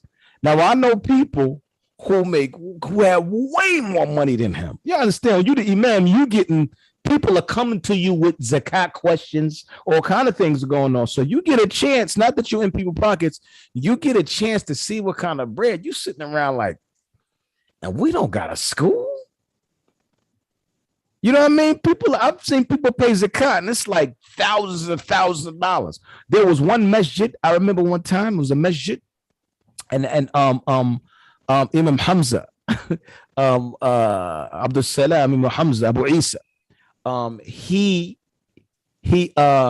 one time we were at a masjid. I don't want to mention the masjid's name, not a Salafi masjid though. We were at a masjid, and so they came to him and they asked him, what do you think we should do, to the Muslims need, how we can blah, blah, blah. He said, well, first of all, we got to stop playing and put the money people need to start investing in the communities, and Muslims need to start taking care of what they need to take care of themselves. So he said, for example, with the money that y'all have right now, how much property can y'all buy? The brother in charge of the finances, one of the brothers in charge of the finances, he said, we can buy blocks and blocks and blocks of property if we really wanted to. He said, okay, so that's my point. When y'all ready to do like build and establish a community like that, then we can start making some progress. And he walked off. So I know brothers who I've heard, it was one of my close friends said he was in that same masjid and one of the brothers was discussing his zakat money and it was in the millions. So we're not the Muslims in America, regardless of how few the brothers may think, them brothers get in the planes and they come to America with money on their mind. And when they get here, they work themselves to death to get it. And they do it collectively. They're not suffering from post-traumatic stress syndrome and slavery and all the stuff that black people had to go through, Jim Crow and systemic racism. They're not dealing with that like how we dealing with it. These people are fresh, business-minded people who can leave their wives back overseas, make $250,000 for the year, and probably send their wife $10,000, $15,000, and she can live like a queen overseas and put all of that rest of that money to an investment. It'd be 15 of them, 10 of the brothers living in one apartment, all working in the same business, putting their money together. And they work together, they pull their money together, and they buy businesses and they make investments. Now that's a whole nother segment. How people from, and these are our brothers, but the reality of it is, brothers, Black American Muslims, and I'm not on that weird trying to make it look like, oh, the brothers don't like us and they racist and all of that kind of stuff. There's racism, serious racism, and we can deal with that. I would love to have a panel discussion on that, inshallah, another time. But even without racism, just people have an affinity for their own people who share the same struggle. Brothers came over here, they have to deal with the same immigration issues. There are things that cause a level of cohesiveness between them. They share struggle, right? So they come from the same village, the same country, they eat the same kind of food. So naturally, they're going to click a certain kind of way, right? Those brothers come together and they build stuff financially. So they got money. We have the money. There is no excuse for Imam not to be able to make that money. I know brothers that can pay that by themselves with no problem. That ain't even the issue. $100,000, take that, ain't nothing. I know brothers that can pay that with no problem. I know 5 brothers come together right now, and each of them put to get $20,000, and that salary is done, and it is nothing for them to do. So it's not about we in a Christian country and all of that. We know we talking about the Imam salary. We haven't gotten to building, complexes and all of that. We start talking about that. That's a different discussion. And even then, we're talking specifically about paying somebody $100,000. There's no excuse for that not to be the case. We don't even have enough Salafi Imams in America for that to be a financial burden on us. You know what I'm saying? That's just my answer to that question, to that brother or sister. I'm telling you from personal experience, we're not going to accept that. May Allah bless you for your input, but we can't accept that. Fadila Habib, and I'm sorry to be so long. You have something for that question, Sadiq? I mean, just in brief, what I want to say is, this just in brief as it relates to that particular statement. I advise the brothers to upgrade their mentalities. And I'm not trying to be disrespectful in any way, shape, or form. I don't want anyone to take offense by that. But the reality of it is that instead of looking at a situation and saying, oh, we cannot afford that, they need to look at a situation and rather pose the question, how could we afford that? And so they have to upgrade their mentalities, because listen, all of this excuse making and things of that nature is not acceptable, because the reality of it is that we need to work extremely diligently in spreading Islam, and doing that requires resources. And inshallah ta'ala, I'll come back to this point, but one of the functions of the administrations is to look inside of these particular affairs, to look into these affairs as far as building the infrastructure that is needed to help perpetuate and push the dawah of the Imam of their masjid, to help and aid him in spreading Islam. This is part of their business. This is their business. You understand? It's not to control the Imam. It's not to treat the Imam like he's just an employee and to tell him what to say, how to say it, when to say it, and so on and so forth. No, that's not their job. Their job is to help the Imam push the dawah, to help the Imam whether that, financially, whether that is printing up pamphlets and printing up books, whatever the case is, but to help push the dawah and spread Islam. So we have to get out. We have to get out of this mentality. We have to get out of our own way of we can't do it. Oh, woe and being to us. We're not a lot like them, and we don't make a lot of money, and so on and so forth. All of those are excuses that are not acceptable. They're not acceptable. And I give you an example. I told one of the brothers on the administration one time, because I was getting the same type of feedback. We can't. Oh, that's a lot. We can't do this, and we were talking like 50,000, 100,000, right? We weren't talking no big numbers, right? 50,000. Oh, that, we can't do that. You can't do 50,000. SubhanAllah. 100,000. Oh, no, we can't do that. We have to find a way to try to generate. And I said, listen, brother, you're talking about raising millions of dollars for a project, but yet you don't have the mentality to run $1 million organization or multi-million-dollar organization. We're never going to be successful. We're never going to be successful if our thinking is restricted to this nothingness. We're never going to be successful ever.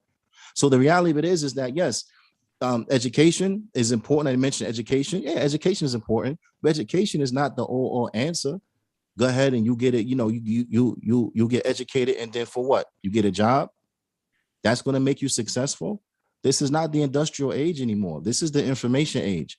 That same formula, it doesn't fit here like this. So yes, there is some benefit in that, and no one is knocking that, no one is doubting that. But the reality of it is that that's not your just go-to. That's going to solve all the situations and so on and so forth. Because if you can get all the education in the world, but if your mind is still stuck as being no more than a drone, then you're never going to be successful. Drones are not bosses. You have to have the mentality of an individual who's going to be the boss, not the mentality of an individual who's going to work, who's going to go to school, work hard, and then get a job so you can go work for somebody else and help them fulfill their dream. And then you get burnt out and they throw you a pension and a watch, and then that's it. And then now you're getting your pension and you're getting your SSI, and you still got to be the greeter at Walmart. I mean, really? This where we at now? I mean, so listen, we have to upgrade our mentalities. I'm not going to accept that. I'm not going to accept that at all, period. I'm not going to accept that. We have to upgrade our mentalities. We have to come up with solutions and ways to push and spread Allah's religion as effective as possible, and just stop with all these excuses. I don't want to hear no excuse. We have to find solutions, not excuses. Now, so again, I know this has been but before closing, I do want to give some advice and some solutions, bithnillahi ta'ala, to the administrations, because as far as the shortcomings, they're easy to see, and being imams and on this side, even more so easy to see all the pitfalls and things of that nature. But there's a lot of building that needs to happen. There's a lot of solutions that I know the brothers have that need to be shared. So I'm just saying all that to say is that, listen, we need to come back, however many times it takes, and to really have this discussion, because in order to be successful in this country, whether this is the African-American Muslims or not, or others, right? These things have to be in play. These things have to be in place. And that's just the bottom line, period. Now, there's a question from a sister, and I'd like to just take this question and then we can move on. But the question is, so should a masjid take advantage of grants and the likes for nonprofit organizations to help with these issues? Now, the question, first and foremost, most masajid are 501c3 religious nonprofit organizations. And that's one of the problems with these organizations, because the people who form the organization, the masjid, don't take full advantage of the 501c3. Like, for instance, the obtaining of grants. And in a lot of cases, they don't even take advantage of raising money outside of just hitting people up for donations every Jumu'ah or having a sadaqah box in the masjid. And that's because a lot of times the administrators of these masajid are not organized and they don't know how to work a 501c3 organization. Now, I'd just like to, there's a video I did on this channel titled Advice to Administrators of Masjid, Be Organized. Mhm. I would advise the sister to go back to that particular clip to hear some other things that I stated concerning the administrations of Masjid. But as it relates to the grants, of course, this is a way that money could be raised for the organization in general. Well, something has to be kept in mind when you're dealing with grants. First and foremost, you can get either government grants or private grants from philanthropic organizations. It's difficult for a religious center or institute to get a grant for its religious activities. And it may almost be impossible. What is possible is that the masjid could get a grant for an activity that's non-sectarian. And what's intended by that is that it's an activity that benefits the general community, regardless of what your religion is, regardless of what your gender is, regardless of what your race is. Those are the type of grants that you can the masjid could easily get. However, when doing the grant process, you're trying to get a grant for a particular activity of that nature. And so those entities that may be given the grant, they're definitely going to monitor the activity that you state you're getting the grant for. So what that means is if you get a $20,000 grant or a $30,000 grant or whatever, however much money you get, you would have to spend that money in accordance with the activity that you presented when petitioning for the grant. And you can't take that money and do side things with it. So one of the ways that those situations can help is if you have the imam be a part of the activity that's being done. Maybe you may make him the event coordinator, because a lot of times in some situations, the definition of what the job that the imam is doing for that particular activity would qualify him to be the event coordinator. Now you're just putting that official title on him for that activity because he's doing that job anyway. And so now you can give him a salary, a portion of that grant money as salary for that. But it can't be above what is what an event coordinator would normally be paid for that duty, because then that's going to raise red flags.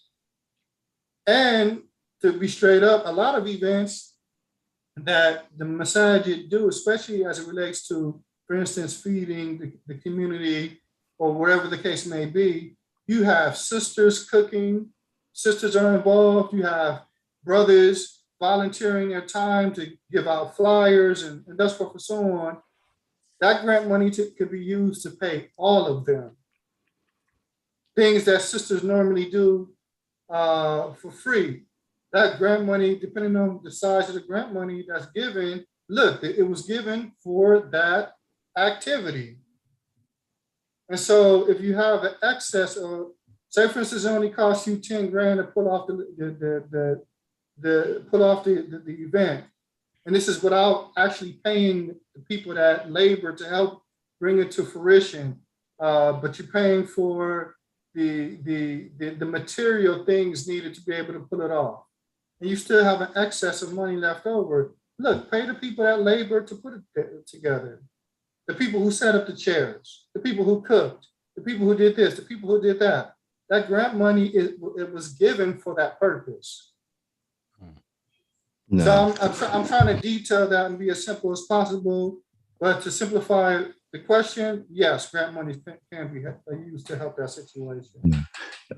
Inshallah, I want to add something to that because I remember some years back, I had asked Sheikh Falah Ismail, rahimahullah ta'ala, about taking grant money in particular, but this was about federal grant money, right? And the Sheikh, he asked, he said, so explain this to me. You petition for this particular cause, and then the government will just give you money. And I said, yeah, they would give me money, or they would give money to the organization. So the Sheikh, he said, of course, why wouldn't you take it? He said, but let me ask you, where are they getting this money from? I said, it's from the American government. So I mean, I have no idea what's the origin or source of this money. Taxpayers. Taxpayer. I know, but I'm just saying that per the conversations, what I told him, I said, I don't know exactly where they're getting the money from. Because his what he was asking is, are you 100%? Do you know 100% that this money is halal, or is it maybe perhaps is mixed? I said it's from the American government. So, worst case scenario, let's say is mixed. It's some halal, some haram. The Sheikh, he says, okay, if this is the case, and again, this is based upon the question I was asked. He said, if this is the case, and you don't know where this money is from, he said, then you take this money, but you're not allowed to use it for anything directly related to the masjid or building a masjid, because that has to be from pure money, right? He said, but I would advise you, and I'm bringing this advice because what our brother Najeeb mentioned, these are some solutions. These are some of the how could we, which are very important. And I really advise the administrations, and I advise those people who work in close concert with them to really pay attention to the likes of these things, right? He said, what I advise you to do is I advise you to take these grants or to apply for grants that are linked to social programs. So any grant that is linked, for example, that can be used for an orphanage, or that can be used to feed the poor, or that can be used to provide medical services to those who are in need. Then these are the type of things you should focus in on, because not only are you doing and providing a good service for the general masses of the community, but also this is showing the people, how would you say, a good image of the Muslims and of Islam, because Islam encourages us to help people and to feed people, to clothe people, so on and so forth. He says, so these things are very good. And by doing this, people will be able to see what Islam is about before maybe they even hear any words from the Muslims. So these are type of solutions that I think we really have to pay attention to, and that we need to invest effort into doing. And these are from the things that the administrations have to be busying themselves with doing. For example, pantries. There is money either federally or locally for pantries, right? But this is a very big service, especially dealing with the pandemic of 2020 and a lot of food insecurities that have arisen from that situation, and so on and so forth. People were in need of pantries. People were in need of food, right? Muslims and non-Muslims. It is incumbent and it is important that as Masjid that we benefit and we become a source of benefit for whatever community that we are in. And I think it is a crying shame that Masjid are in places, especially those economically under privileged places, and they're not benefiting the people. It makes no sense. We build these beautiful buildings, or we purchase land, or we purchase buildings inside of economically depressed communities, and so on and so forth, and we don't do anything to help the occupants of that community. I'm not even going to talk about not going outside the doors and giving them dawah and calling them to Islam. That's a crime. I believe that's a crime. That's very ashamed. We have to be calling the people to Islam, but also in addition to that, we have to strive to help the people. If people are hungry, strive to feed them. If people need clothes, strive to help them to get clothes, especially in the colder states, as far as the coat drives and winter coats and things of this nature. We have to start doing more things like this, and these type of things will open up opportunities. As our brother Najeeb mentioned, where we can supplement some of the incomes of whether that be the Imam, or we can economically enrich members of the community. because I want you to reflect on this. If the average individual in our community is only making about 45, 50 something $1,000 a year, right? That's their income. They have to take care of their families with that. They have to pay their bills with that. They have to take care of their health care and so on and so forth with that. We cannot have masajid that are dependent upon the sadaqah box. That's not going to work, because the reality of it is that how much could you really expect to get out of a brother who's only making $45,000 or $50,000 a year? How much could you really expect him to give in charity? He's not going to be able to give that much in charity. But if we have programs that are focused and bidnillahi ta'ala, in the next segment, right? I want to talk about some of the advice that was given to us by Sheikh Aida Shamri, hafidhullah ta'ala, about the importance of having Islamic centers, not masajid, but Islamic centers, right? So anyway, one of the services that the masajid have to have, or the Islamic centers, the Marakiz al-Islami, what they have to have is they have to have programs that are built on economical development, programs that are built on financial literacy, so on and so forth, programs that encourage entrepreneurship, and so on and so forth. We have to have these programs, because the reality is that if we enrich the community economically, right, that benefits our brothers, that benefits the Muslims. And this is a beautiful thing. But at the same time, what if the brother goes from making $50,000 a year to now $85,000 a year? Then what? Then he can give more to help support to spread the religion. So we have to have more holistic. We have to have a more holistic approach when it comes to spreading Islam. Now, and that comes with enriching the communities as far as knowledge-wise. I mean the Muslims in the community within the masajid, knowledge-wise, no doubt. Character-wise, yes, no doubt. But also in those affairs of the dunya that may benefit them. Now, in those affairs of the dunya that may benefit them, especially, right? Now, I'm saying this to say that especially if we come from communities that we know have had systemic hindrances and roadblocks put in their way. Okay, if that's the situation, we can get around all that. How? By becoming and taking charge of our own situation, seeking for that type of independence that is needed, in the sense of, if it's not being taught to us in these particular places, there is no reason when we have these Islamic centers that it can't be taught there. We can have our own club, we can have our own seminars, we can have our own workshops, so on and so forth, helping people how to better their economic situation, which will in turn benefit them, and will in turn it will benefit the masjid. Because if you have the least amount of people that have to come to the masjid, to get to, asking for handouts and asking for sadaqah and zakat and so on and so forth, because they have come up short, right?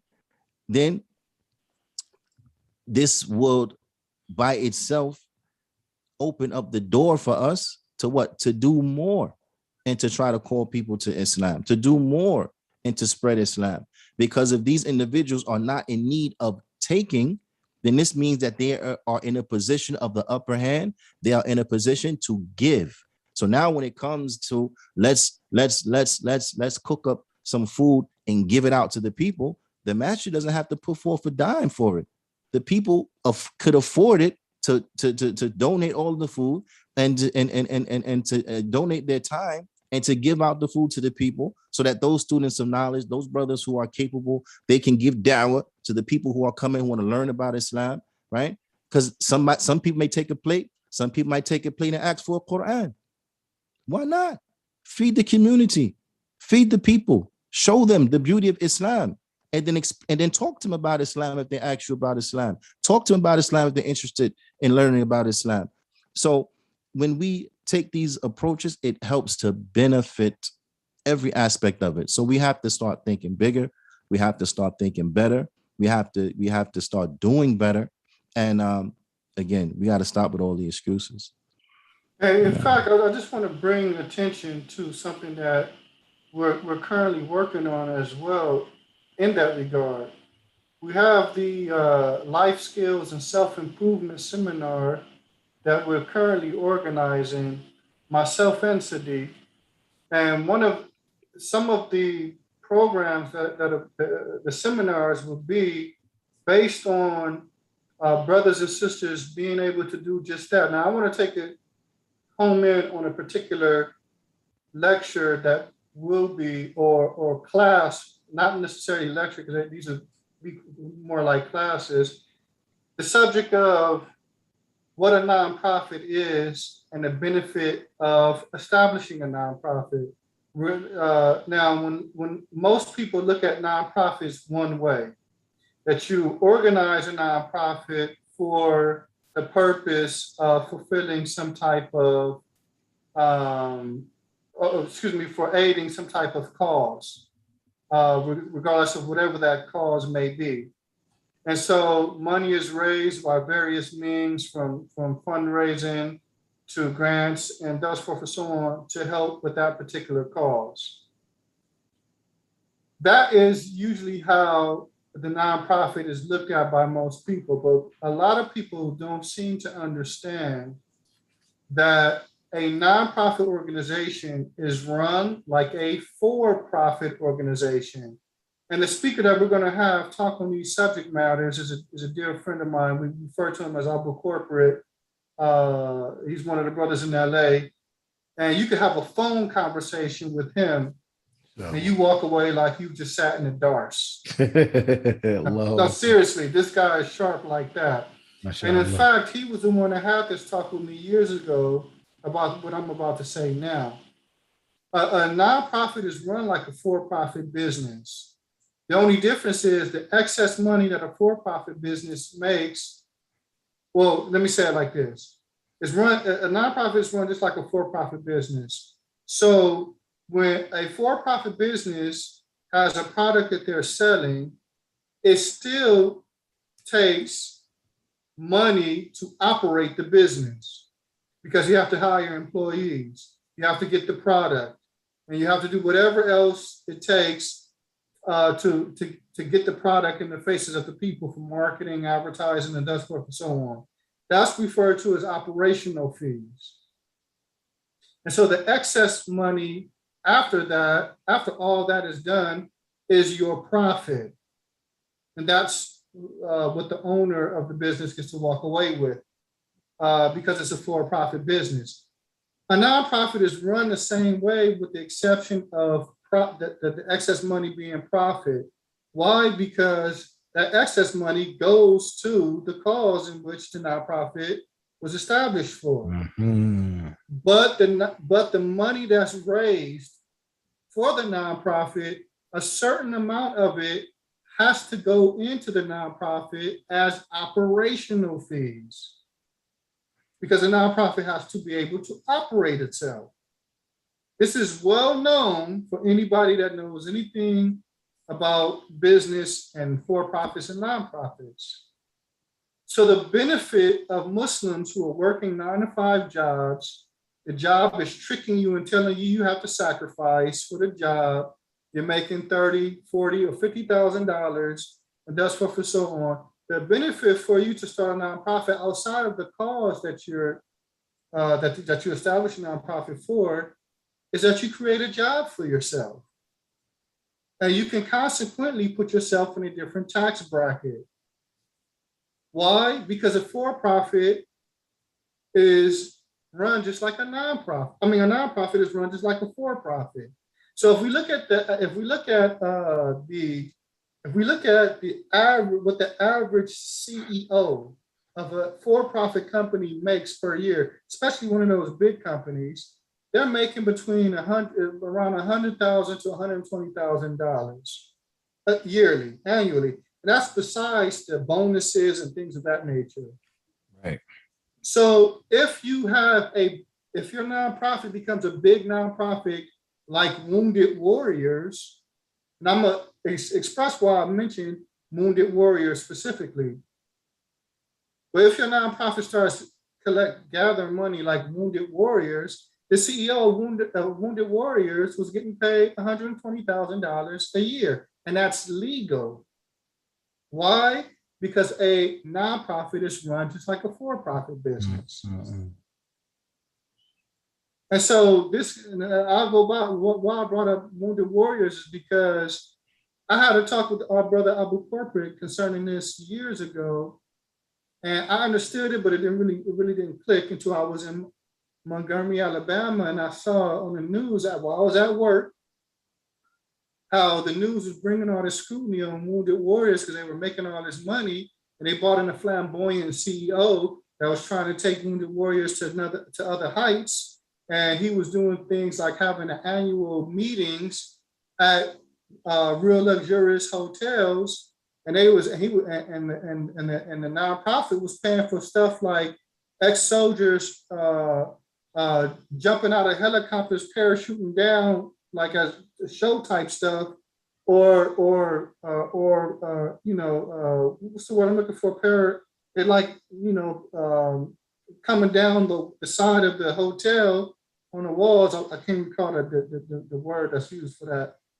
But at any rate, and he was throwing these annual meetings and writing all that stuff off as operational fees. And it was legal. It was legal because it was looked at as part of the business, operational fees for the business. I'm not saying do all that like how he was doing. I'm not saying do all that. What I'm basically stating is that you create a job for yourself and you could possibly put yourself in another tax bracket as opposed to working the 9 to 5 for somebody else. But that's a little bit outside of the subject, but the point that I'm making is we're currently working on life skills and self-improvement, the self-improvement seminar that we hope to, by Allah's permission, we hope to have this seminar all throughout the US in different cities, from LA to New York, to Newark, to Orlando, to Dallas, to Chicago, to Philly, to Baltimore. But we're packaging it right now to the Muslim community, because we want to be able to be a part of help raise brothers' awareness of how to go about making money in that regard outside of what is normal in our society of just finding a job and working for someone else. Right. And I think that's a little bit besides the whole subject of the discussion tonight. But for those that want to learn more about it, then I have it posted on my Facebook account, and I think I put it in here too on the. I wrote a post on it on this channel, so brothers can easily find out more about it, and Allah knows best. No. I think we've been talking for, if I'm not mistaken, we started at 10:30, so we've been going for about 2.5 hours. So I'll allow you brothers to get closing remarks, and then we'll sign out. And we definitely need to do this again. Absolutely. I would say next Saturday, but I'll be traveling next Saturday. Inshallah, I should be in Detroit.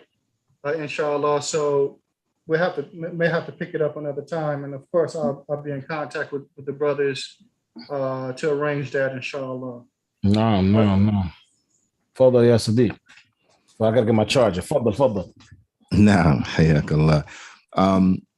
Just on this particular topic, I do want to share the advice of Sheikh Hassan Abdul Wahab al-Banna, rahimahullah ta'ala, my sheikh, where he was giving me advice about how to run a masjid, in particular as related to the imam and to the mu'adhin, right? We can say imam, mu'adhin / assistant imam. The sheikh's advice was that every masjid, and in particular, he was only speaking about those masajid upon the sunnah. Every masjid should have a full-time imam, and they should have a full-time mu'adhin, who are both taking salaries that can take care of themselves and their families, right? And the reason he said, from the wisdoms of having this is that you will have structure and you will have order, as relates to who leads the prayer, as relates to who gives the khutbah, so on and so forth. He said, and this will be a barrier and redundancy of that barrier to keep people of innovation away from the microphone, whether that is leading the salah or giving a khutbah. He said, because in essence, the mu'adhin, not only does he call the adhan, but also he is the na'ib. He is the assistant imam. So if the imam is sick, the mu'adhin, he is the one who would lead the prayer. If the imam is sick, the mu'adhin, he is the one who will give the khutbah.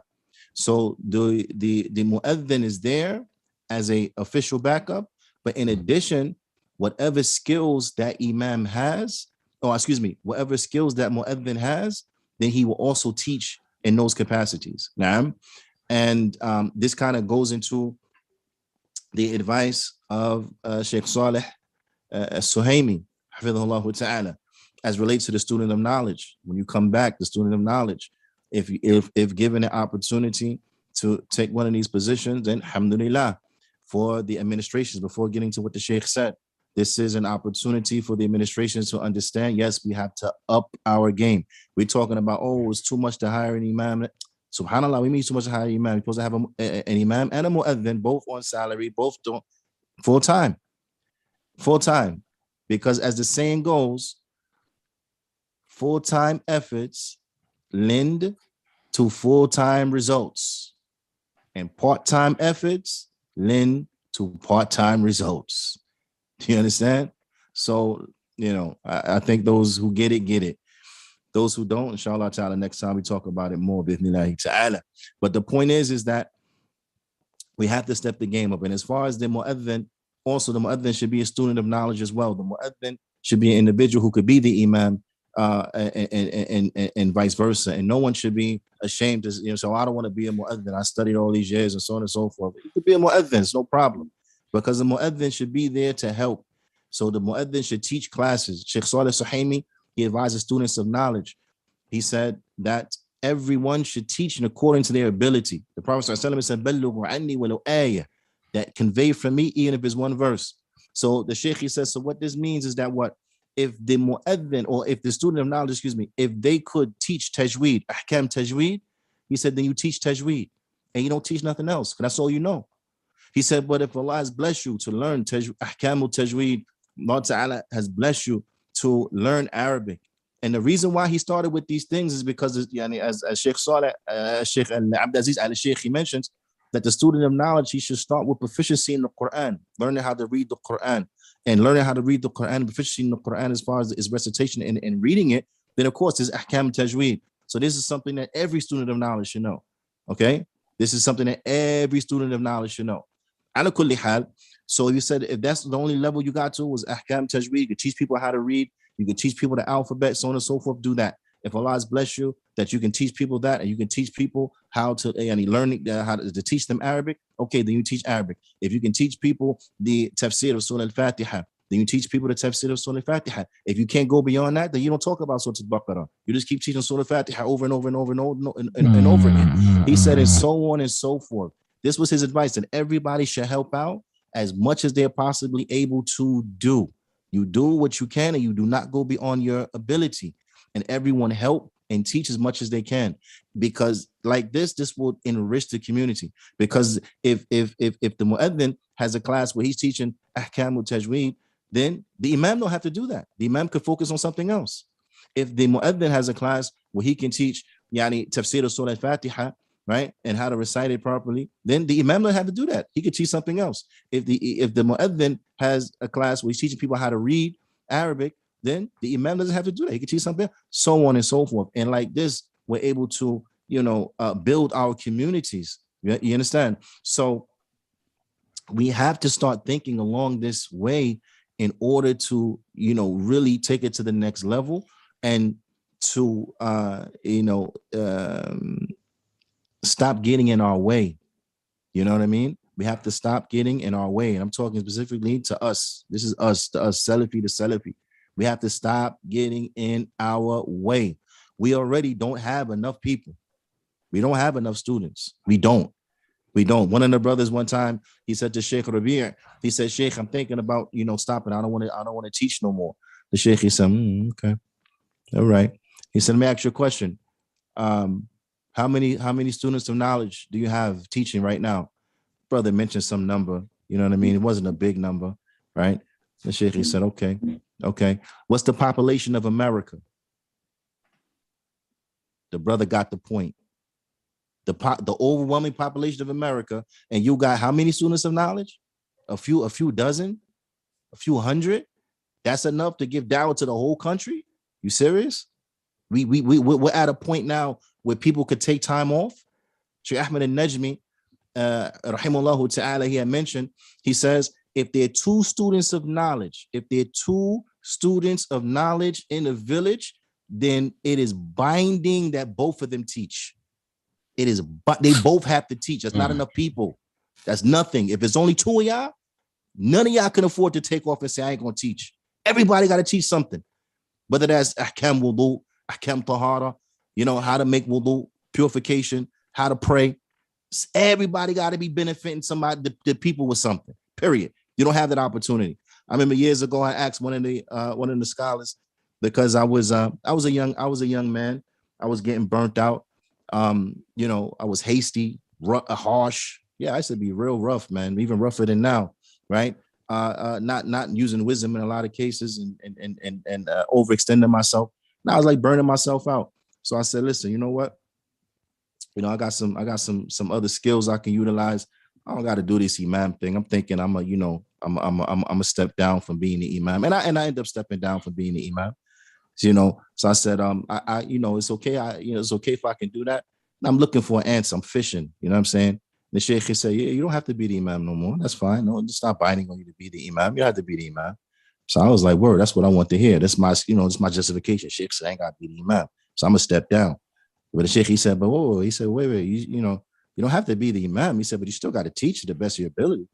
You still got to teach. I don't care what your job is. He said, if you're throwing rocks, your job is to throw rocks in the field, boulders. If your job is to pick up boulders and throw boulders in the field, if you got non-Muslims working with you, you need to be giving them dawah. There's no excuse. You still have to benefit the people what Allah has blessed you with, because this is what this ain't yours. You have to share it with the people. You have to share as much as you possibly can to the best of your ability. And like Sheikh Al Anjelesi, he mentions, we said when you work, that was in your spare time. You still have to teach and help as much as possible. So I'm saying all that to say this, to come back to my original point, is that we can't afford to be just dropping people for nothing. We can't afford to just be dropping people out the way. No, you can't do this. No, you can't do that. No, you can't. Yeah, subhanAllah. This is a whole nother talk within itself. But the point is that we have to grow up. We have to exhibit some more maturity, right? Like I said, I was young, and I acknowledge the mistakes of my youth and so on and so forth. You see these henna, the tinted grays and stuff like that. I ain't that young whippersnapper no more. I'm still got a lot longer, inshallah ta'ala, but I ain't that young whippersnapper no more. And I'm telling you, we have to mature as communities. We are overdue for the maturity or the maturation of our communities. We have to mature. We have to start looking at the bigger picture. We cannot allow other people's problems to become our problems. We have to focus in on educating the people within our communities with those things in which they need. We cannot busy people with someone with what busies someone else. If that busies these individuals over here, that's what busies them. If it's not related to us and it's not relevant to us, it has no impact on us, then we should not be busying our communities with the likes of these issues. They have no impact on us. Do you understand? No one is telling you don't warn against Ahlul Bid'ah. No one is saying that. Anyone who knows anything about me, no, that's not me. I warn against Ahlul Bid'ah, no problem. But the reality of it is that it doesn't make sense for me to warn you against somebody who you don't know to begin with. You don't know him to begin with. You're not in any threat of running into him. You're not in threat of being impacted by any of his works. So now what sense does it come to me and busy you with this person? You don't even know him. And you're not going to know him until what? Until I mention him. What sense does that make? You understand? I'm going to start the fire and then put it out. It don't make no sense. We have to be more mature. And this is going into my advice to some of the brothers, the students of knowledge coming back who may be put into these situations being an imam. Do not busy your community with that which does not have an impact on them to begin with. But any type of danger that is real or potential danger, then warn your community about that. Warn your community about those individuals, because that has a direct impact on you, or yani, you really believe that it's possible, very highly potentially, that this may become an issue. So then you deal with those issues. But them issues you ain't got to deal with, don't be in the business of starting fires that you have to put out. And especially don't be in the business of starting fires that you can't put out. You understand? And we can get into the advice of Imam Ahmed about how he used to hate when people will bring up doubtful matters. He said, I hate people because you may bring up a doubtful matter that you can't completely remove. Now what? Now you become a fitna for the people. So those students coming back, if you put in the situation of being an imam, be very wise. Take your time. Sit back, relax, evaluate the community. Really see what they need. Really see what they need and really look and examine what is the best way to present it to them and concentrate on that. And you may not get it right the first time, but you adjust as you go. You adjust as you go. But focus in on that and do not busy your community with things that are not relevant to them, with things that have no relevance to them and their situations, because we're losing too many children, too many marriages are being broken up, too many sisters who used to cover last year don't cover this year, not covering right now. We got to stop with this stuff and really start benefiting the people with that which will benefit them, that which they need. This is my advice to the administrations. This is my advice to the administrators. This is my advice to the students of knowledge. This is my advice to those who may be the imams, assistant imams, or just brothers and civil students who not living in the community who can help out. This is some of what I want to say to you all. And there's a lot more that I want to say, but I'm going to leave it like that. فنكتفي بهذا القدر وصلى الله وسلم على نبينا محمد وعلى آله وصحبه أجمعين وجزاكم الله خيرا. Ismail, do you have any closing remarks? Barakallahu feek. La, I don't want to be any longer. I mean, that's a lot of things that came to my mind and some stuff I want to share, but maybe we could do it another time. I don't want to be too much. That best, inshallah. With that, I just hope that the brothers and sisters that tuned in benefited from what was discussed. If anybody has any questions, well, not questions, if anybody has any suggestions, that could be reached on varying social media platforms. My thing that I would add in closing to this particular subject is that we have to be a people that have to start to look at our communities and tackle the wants and the needs of the community. There's a lot of institution building that needs to be done. Well, alhamdulillah, there's a lot of masajid that were built, but we don't find a lot of Islamic schools. We don't find transitional homes for homeless sisters and homeless brothers. And we have, I mean, let's just be real. How often is it that you find a brother who needs to stay at the masjid for whatever reason? He's homeless for whatever reason. How many times do we find ourselves having to raise money for a sister in the community because she may be homeless and going through a financial situation? And these things occur for varying reasons. A person could accept Islam and his Kafir family members disown them. It could be just as simple as that. It could be a person gets out of jail and has nowhere to go. And other than that, from the reasons that we constantly see over and over again. So we have to be solution oriented in that regard, start addressing the concerns found within our communities. And I want to emphasize something that the brother Sadiq said, that if you're in, for instance, Montgomery, Alabama, I'm just throwing that as an example, don't be concerned about what's going on in Germantown. Making decisions for your community based off what's going on in Germantown. How many masajid are failing because they want to be down with Germantown and make decisions for their community based off the opinions of people in Germantown? We got to stop being like this and start being more focused on our immediate community and stop worrying about the opinions of the foolish in Philadelphia or in New Jersey or wherever else. If you're in Dallas, Texas, you should be concerned about Dallas, Texas, and your local community and how you could uplift your community. You shouldn't be worried about somebody that's some community that's hundreds of thousands of miles away that isn't even concerned to come out and even help your situation. That's right. That's right. Absolutely. Be more concerned with your local community. Be more concerned with your local community. Start looking at your community and looking at what is desperately needed in your community. Because I don't believe I would be far-fetched in saying we need schools for our children. We need schools for our children. Look, we need daycares for our children. Some parents, some situations, both parents are working, the husband and the wife, and that's not unheard of.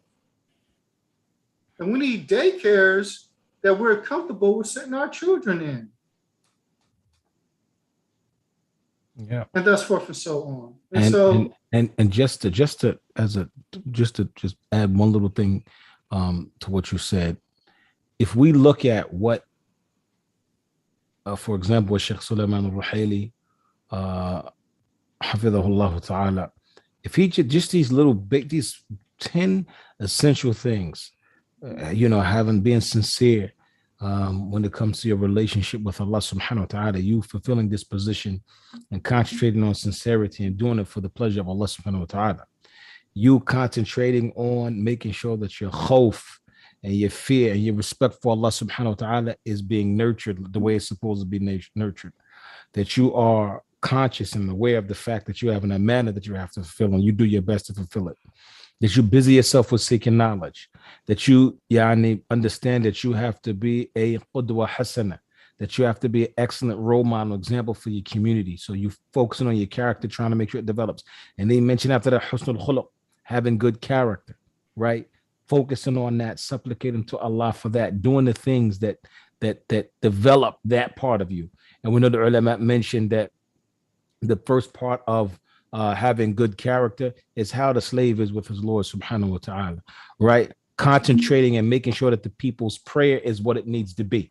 Watching the musallin and your masjid and making sure that the salah is what it needs to be. Teaching from the books of Ahl al-Ilm, they're concentrating and focused on the salah and make sure that people understand ikhtilafat, what's the strongest position, any things that are any muhdathat or something in the salah that's not accurate. Removing those things, right? Focusing on the masjid, making sure that the masjid is what it needs to be, that the muezzin is doing his job, that it's clean the way it's supposed to be clean, and everybody and every function inside the masjid is functioning the way it's supposed to be, right? Making sure the khutbah is what it needs to be, and that you're giving it the concentration and the time, the preparation, right? The deliverance, the way it's supposed to be, and making sure that the masjid is based off the legislation of Allah subhanahu wa ta'ala and is functioning based off Allah's sharia. If you do that, just those 10 things alone, you're not really going to have time to worry about what nobody else is doing in another state, right? Because that's such a handful within itself, right? It's just with ikhlas, just focus on ikhlas alone before we get to the other 9. But if we really try to apply all 10 of these things, on a day-to-day basis and really live up to this. That's just we just read the table of contents. We didn't actually go into it and mention the examples and different detailed aspects of each point. Just those topics and those concentrations alone, if a person really dedicates himself to that, it's like when the brothers, when all the fitna, anytime some fitna flares up here in the West with this one and that one, the Sheikh so-and-so said this, and brother so-and-so, this Imam, that Dari.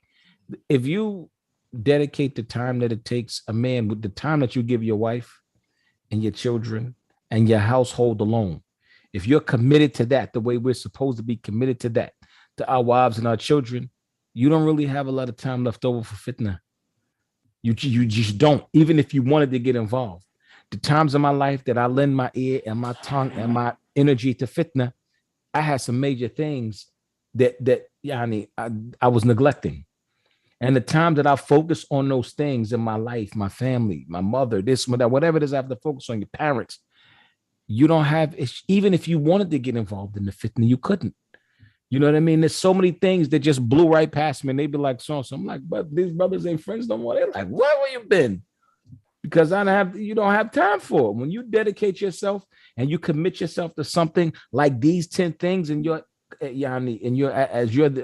position as Imam, and you trying to fill that amana, that responsibility, you're not going to have time for anything else and to know about Fulan and what's going on in this community and you're not going to have time for that.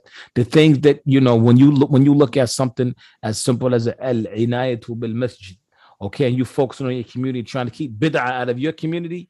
If you got some, Ash'ari guy around the corner calling people away from your congregation, you preoccupy yourself with that. Okay, now that's you taking care of the masjid. That's your business.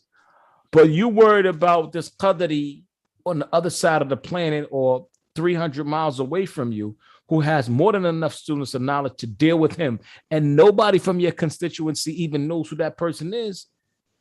You're doing something wrong. There's no way you can be dedicating yourself to the things you need to be dedicating yourself to and still have enough time or energy to waste on things that literally have nothing to do with you. You can spend that same time, after time it takes for you to expose the people to this individual, then refute the individual. You can take that same time and deal with the false principles that has infected that individual and protect your entire community from that kind of nonsense in the future, inshallah, as opposed to taking the back door. No, we deal with bid'ah from straight up. We hit it at the root.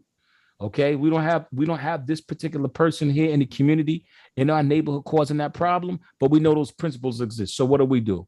We focus on the issue and get sidetracked by something in the media? No, we grab the books of Ahl al-Ilm that deal with the fundamental principles of falsehood, and we eradicate them. So that if the ugly head of innovation ever does show its head in our community or pop up in our community, our entire congregation knows how to chop it down and get rid of that kind of nonsense. You know what I'm saying? Well, I mean, this is all with us focusing on these 10 things, for example, the way we're supposed to be. So, I pray that Allah subhanahu wa ta'ala give us success. Jazakumullahu khairan, barakallahu fikum.